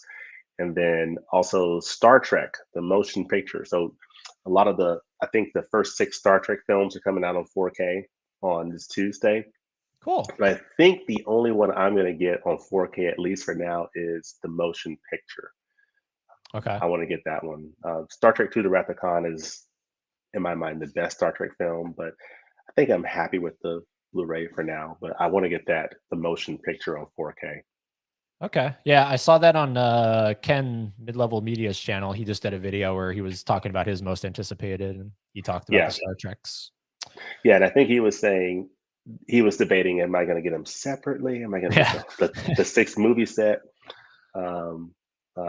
Love his channel, by the way. He is top notch. And his physical media report every Monday is fantastic. Yep. Honestly, though, my favorites are his audit videos with his wife. Yeah. those are the funniest ones because she just like good. She's so deadpan. Yep. It's like you're spending how much money on this? like he'll go into like describing the movie and she's like, we're not here to review them. Give me the total. It's so funny. Yeah, she's good. It's so funny. But honestly, those videos are bad because you really realize how much money one can spend on just movies. And then you start to think, what else could I be doing with all that money? Yeah.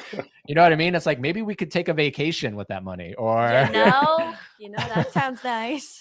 But it's all just being put on a shelf. So it's like, I understand where Michelle's coming from, you know? At the same time, you have an Amazon package sitting right in front of us. And then also, I would imagine he's at a level now. Ken is at a level where he's sort of, I think, making money from YouTube. I would think he's making money from YouTube. So it's sort of like it's good for the content. Mm-hmm. So I don't know. It's a double-edged sword. Yeah, I mean, there's a business side to it for sure. Yeah, it's a double-edged sword. But to answer your question, Mizzy, James answered. I don't really think I'm excited for too much this month, but I don't really follow it. I just kind of see what pops up, and I'm like, "Ooh, I want that." Mm-hmm. I don't have anything. I just see what pops up in front of our front door. Yes, from Amazon. Yep. Gage, HHN, Orlando, Florida, Friday afternoon. Oh, is that when you're going to Halloween Horror Nights? Wow. Nice. Cool. Good movie, Eddie. I think you're talking about Pelham. Ooh, Boogie Night, one of my faves. Yeah, so Magnolia, I've heard good things about Magnolia, Boogie Nights, and The Master are through. And of course, There Will Be Blood. So I'm actually waiting for a 4K of that to come out before I rewatch it. But which I think a lot of people are wondering, when is There Will Be Blood? When is that going to get a 4K release? You know, like from Criterion or someone. I think people will lose their minds if Criterion announces that sometime soon. Yep. There Will Be Blood or No Country for Old Men on 4K. It's like, wow, that would be through the moon. Yep. P.T. Anderson is he's an interesting filmmaker. He's definitely interesting. He makes pretty I feel like his movies are kind of divisive. Because they're not easy viewing. They're really not. Even like because I watched your video and then I commented, I was like, Punch Drunk Love is so not talked about. Yeah. And it's really unfortunate because I think that's one of his best movies. Mm-hmm. I like that movie. And you even like that movie. And it has Adam Sandler and like, you know, not to the levels of Uncut Gems, but he's definitely serious. It's a very different character. Yeah. But it took advantage of his like being angry, you know, it took advantage of that. And it really put it into into the like I love when he beats up the bathroom and like he comes out and like this and like the manager's like, sir, did you just wreck that bathroom? He's like, I'm gonna ask you to leave. Like, I'm gonna have to ask you to leave or I'm gonna break your face. It's so good. But yeah, I'm excited to dive into more of his films. Of course, No Country for Old Men is a Coen Brothers film, but in terms of PTA, I'm definitely excited to dive into more of his films, starting with Magnolia. I've heard, because after I put that one out, I got so many comments from people saying, "Oh, you got to see Magnolia, you got to see The Master," you know. So I'm like, okay, Magnolia, The Master, Boogie Nights. Those are like the 3 that I want to tackle. Yeah, when you do, let me know because I think Magnolia might be the greatest movie where it's like unrelated characters, all their stories collide. Mm, That kind of movie. Like I love movies that take all these different stories going on and then they somehow come together at the end. okay. I think it's the greatest example of that. And Oh, cool. it's Okay. so good. So when you watch it, I'm curious to know what you think about Magnolia. Sure. Absolutely. Yeah. Mystery made a new profile picture. Yeah, it does look like a different profile picture Very over there. nice. Yes, it's definitely better. Fox News live coverage from HH. What? Gage, What my is guy. what is going on here? Get Out 2017. Okay. Is he Yeah. like how far back are you, Gage? I'm confused. We've talked about Jordan Peele like an hour and a half ago. I'm confused. It's all good though. It's all good. I never actually left. I was Oh. making a profile picture. Well, he said gotta go. That's all good. Jason Robards, who plays Frank T.J. Mackey's dad, was actually dying of cancer while Magnolia was being filmed. Yeah, so Oh, wow. Tom Cruise's dad in the movie, the actual actor, is so the character's dying of cancer and the real actor was dying of cancer. So very, very bizarre how that was going on there. So like that guy knew it was his last potential movie that he was ever going to make. And I think it was. I think it turned out to be the last movie he ever made. Sad. Wow. Hey, look, I mean, if you know you're gonna go, why not? Yes, what I a mean, way. what a way to go, right? Mhm. I wonder if there's ever been another example of that, where like an actor is dying and they're playing a character in the same situation. But it's like what came first, the role or the diagnosis? I would think the diagnosis. This dude looks like he actually looks like he's dying. Mhm. So I would think Wow. I would think it came first. I will probably pick up Elvis, Lost Boys 4K, Poltergeist. I Know What You Did Last Summer, and Thor: Love and Thunder. Interesting. Okay. All right, none of which I have seen. I would Yeah, like to see I'm gonna Elvis. skip Thor: Love and Thunder, but my son and I we saw it in the theaters, and wow, Whew. That was a major skip. Really? We could have skipped that one. Yeah, I mean we loved Thor Ragnarok, but Love and Thunder just did not hit the mark for us. We were ready to leave that movie. You know, Are all the Thor movies different directors, or are they the same person all the way through? that's a good question. I think Ragnarok and Love and Thunder had the same director, Tiki Watiki, I think, and I think the original Thor had a different director. Okay. Hmm. Interesting. Yeah, So it's interesting that you liked, or the first two movies had a different director. Yeah. yeah, but it's interesting that you liked Ragnarok and then you don't like Love and Thunder and it's the same guy making it. It's interesting. Yeah. Elvis, I kind of want to see. I kind of want to see Elvis. I want to see Elvis just because I really like musician biopics. However, on the 16th, they're releasing a David Bowie one, but I know that's been like in development hell for like years because with something with his family not giving their blessing, but it was essentially going behind his back, like their back, because David Bowie's no longer alive. So I'm Hmm. kind of conflicted on whether or not I'm actually going to see that one. All right. Lost Boys 4K, Poltergeist. I know you did last summer. Yeah. And then Gage pops in here. Halloween and movie. Awesome. That's awesome. Gage, what's going on? Talk to me, Gage. Talk to me. You're confusing us. Yes, Where Is No Country for Old Men 4K already. I feel like he's using this search like I feel like he thinks this is the Google search bar. And then Batman movie, Michael Keaton. I think he thinks this is the Google search bar. What's going on? You're confusing us, Gage. Favorite Coen Brothers movie?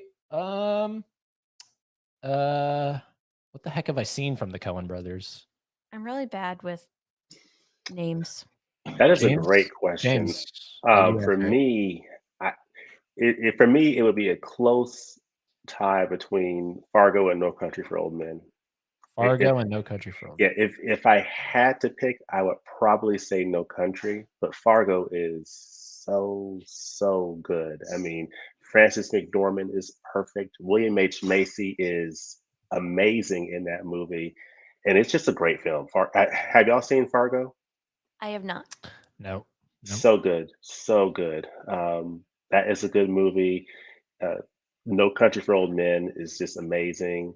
Their first film, Blood Simple, which is on Criterion, is also really, really good. Really good. What's their So like newest movie that they made? Wasn't it what the heck did they do? Did they do that Three Billboards movie? Was that them? I don't I don't think that was Coen Brothers. I don't think, Okay. no. But What's that's a their good movie. the heck is their newest movie?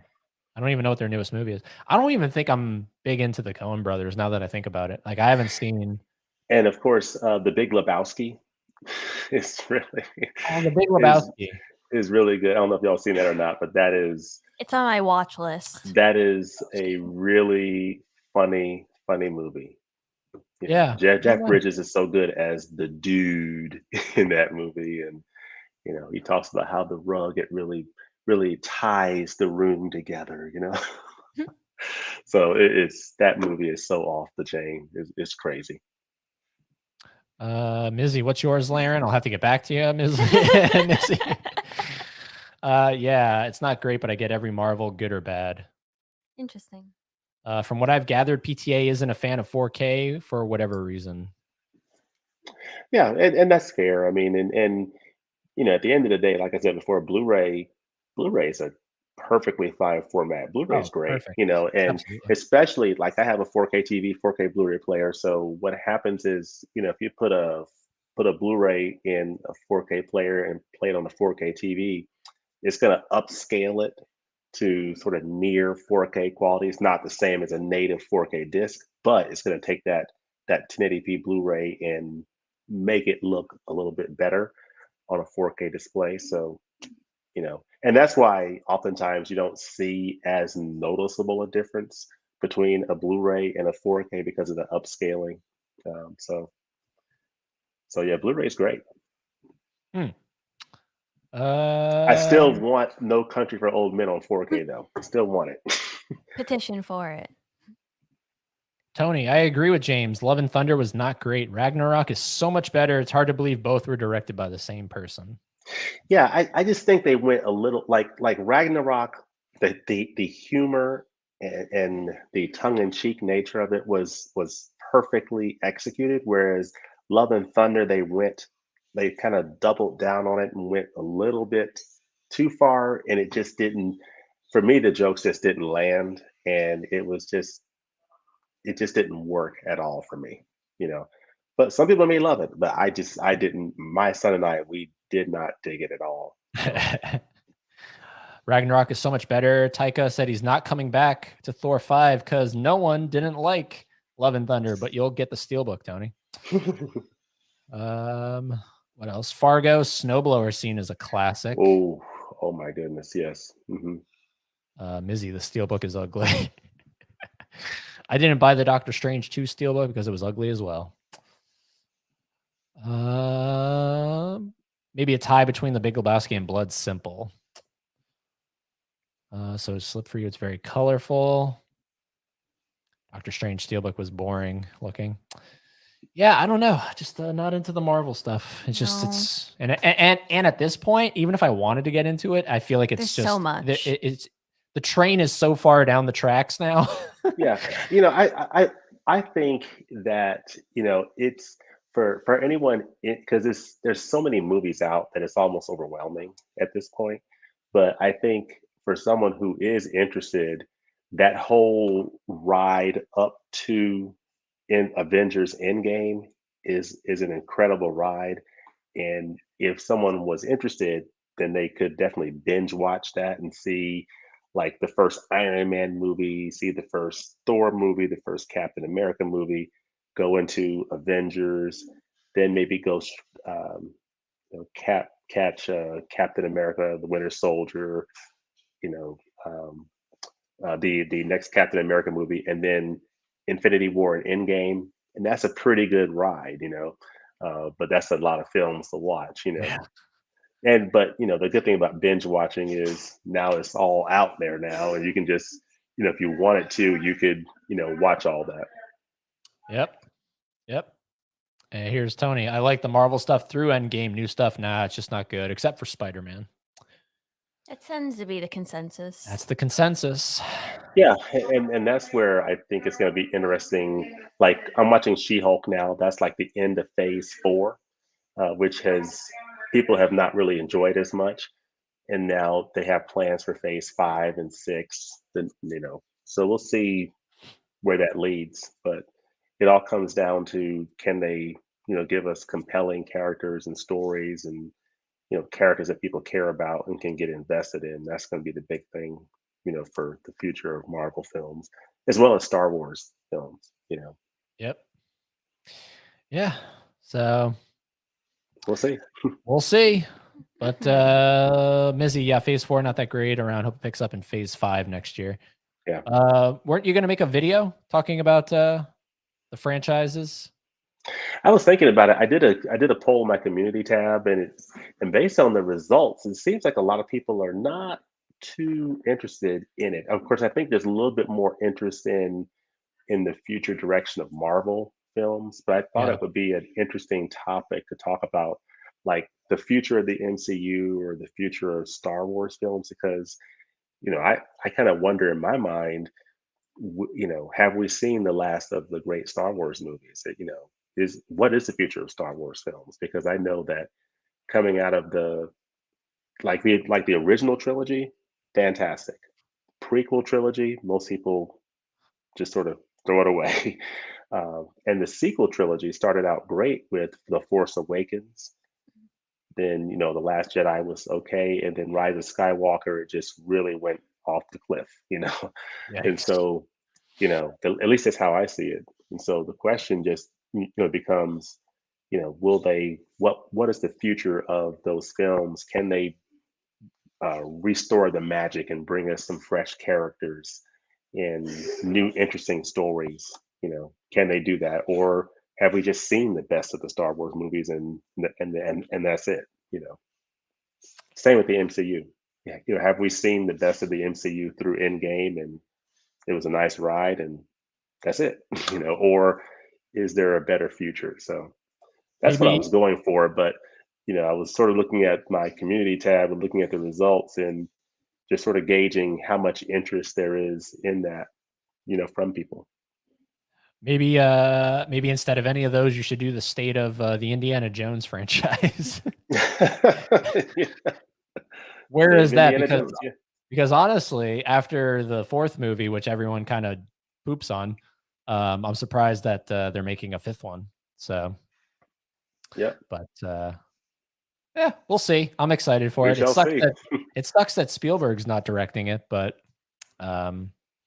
there's a super funny on the like on YouTube. There's a super funny deep fake where it's a guy playing Spielberg with Spielberg's face put on, and then there's a guy playing Harrison Ford with Harrison Ford's face put on, and they sound just like them. And it's basically, oh wow, and it's basically Steven Spielberg calling Harrison Ford over to tell him that he's not directing Indiana Jones 5.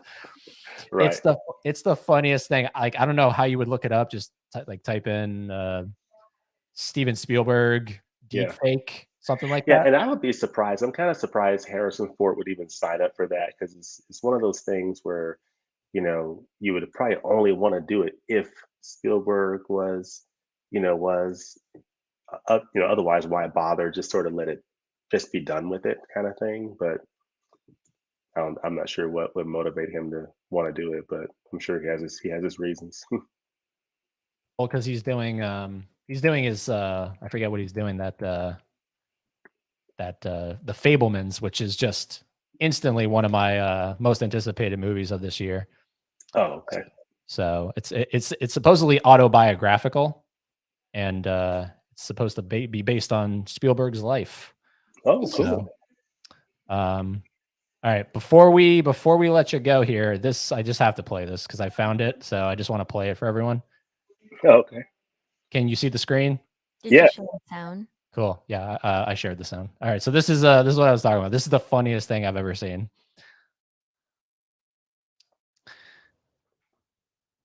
Oh, like a T-Rex.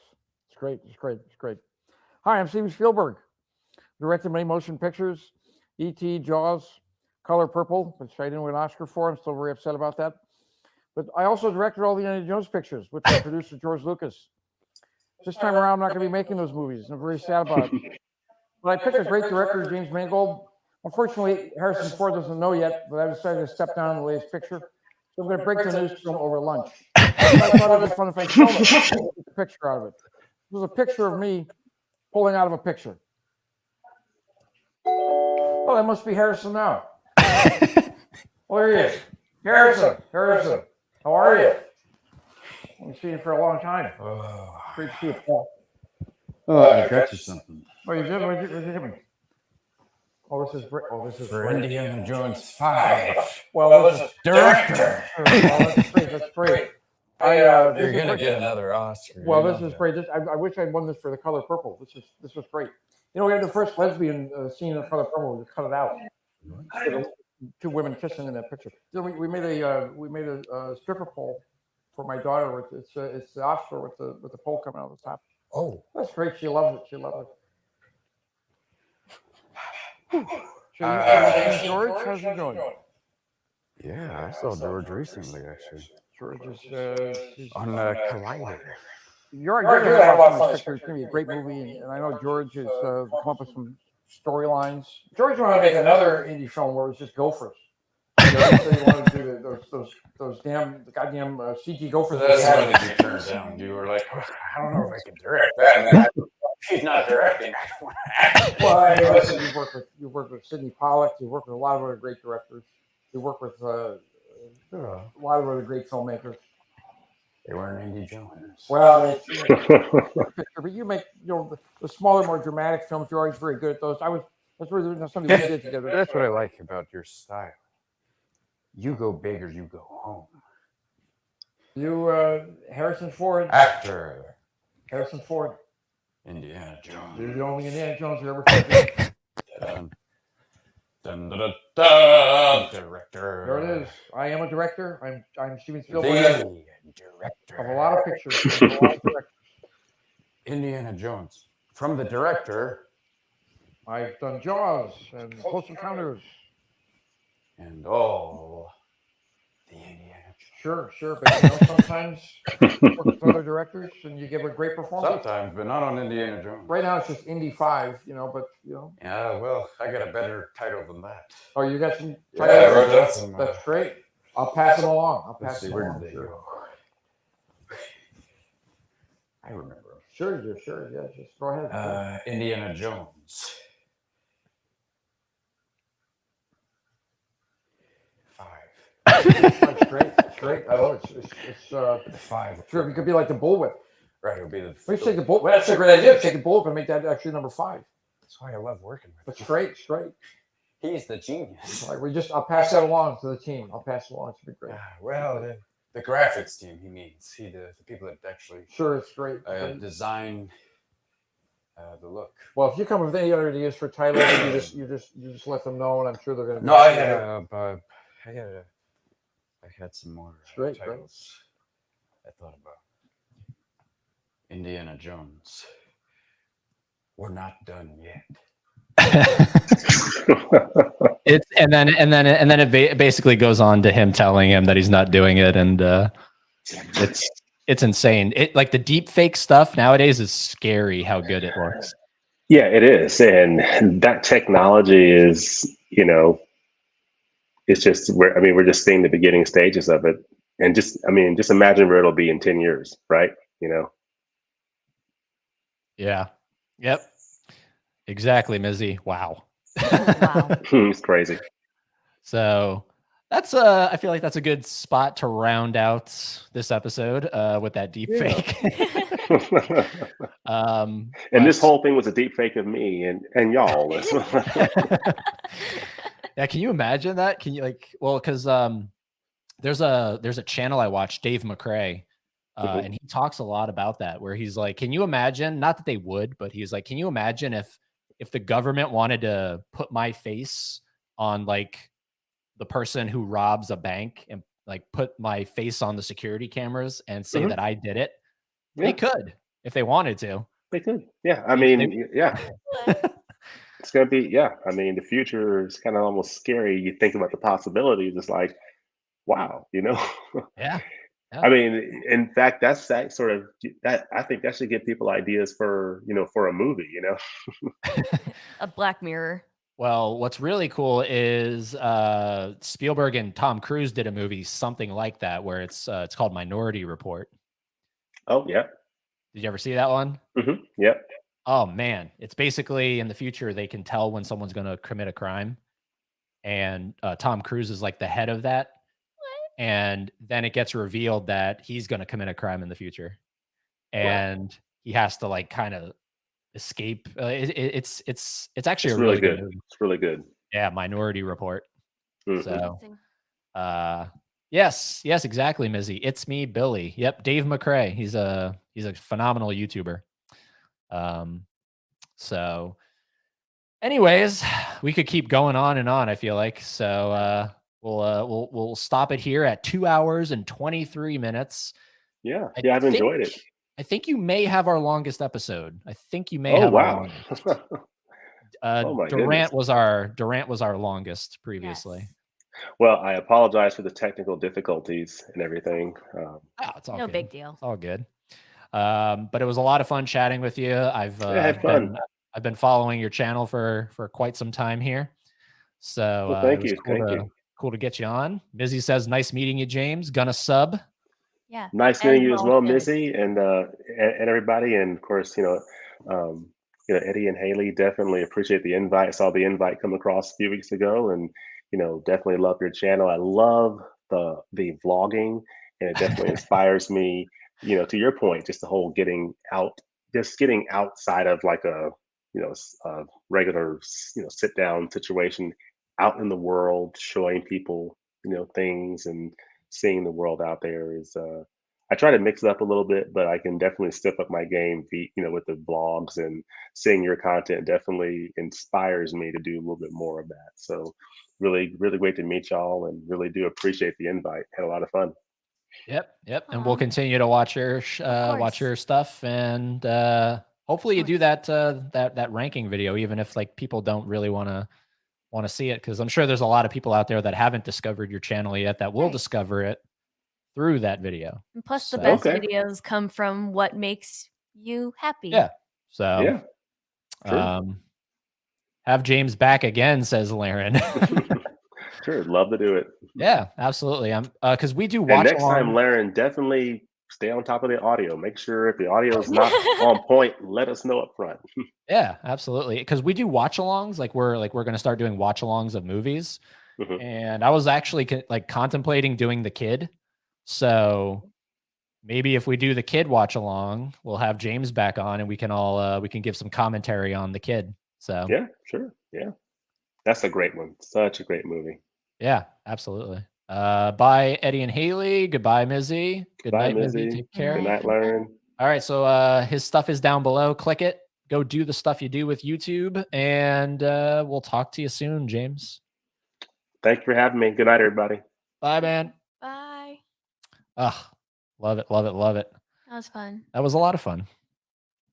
So we'll round it out here. We'll end the stream the way we normally end our stream. We're gonna rest in peace. We're gonna go rest in peace Go now. snooze. Go snooze. Get some hunk shoe. Come through on Commander Stream tomorrow night.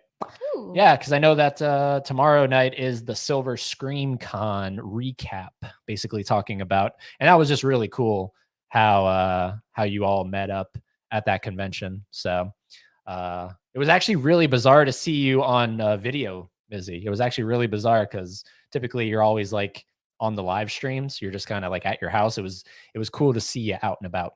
So we'll definitely, because I'm off tomorrow, so I'll definitely be tuning into the live stream. So At 7 p.m. Eastern Standard Time. yeah, something like that. Anyways, we're gonna get going here. Thank you all for watching. You're all amazing, and we will be back tomorrow, because tomorrow we have wait, hold on. Tomorrow's live stream is at 6. Yes. We'll be back tomorrow here on this channel with the pop drop, the $7 a pop drop. We'll be back here tomorrow at 6 p.m. So hopefully all of you can join us Come hang out and with us. come hang out with us as we see what's going on. And we're also going to be back tomorrow with a video, our Spirit Halloween vlog We filmed today. that we filmed today. I have to edit it and it will be up tomorrow. So double the content tomorrow. And then what? Saturday, we're seeing Jaws and IMAX. Yeah. We're going to vlog that. So we're seeing Jaws. Shark. Yeah, on Saturday. So Mhm. gonna be a lot of fun. So stick around. There's a lot of cool stuff coming up here. But until we talk to you tomorrow, keep being fans of something.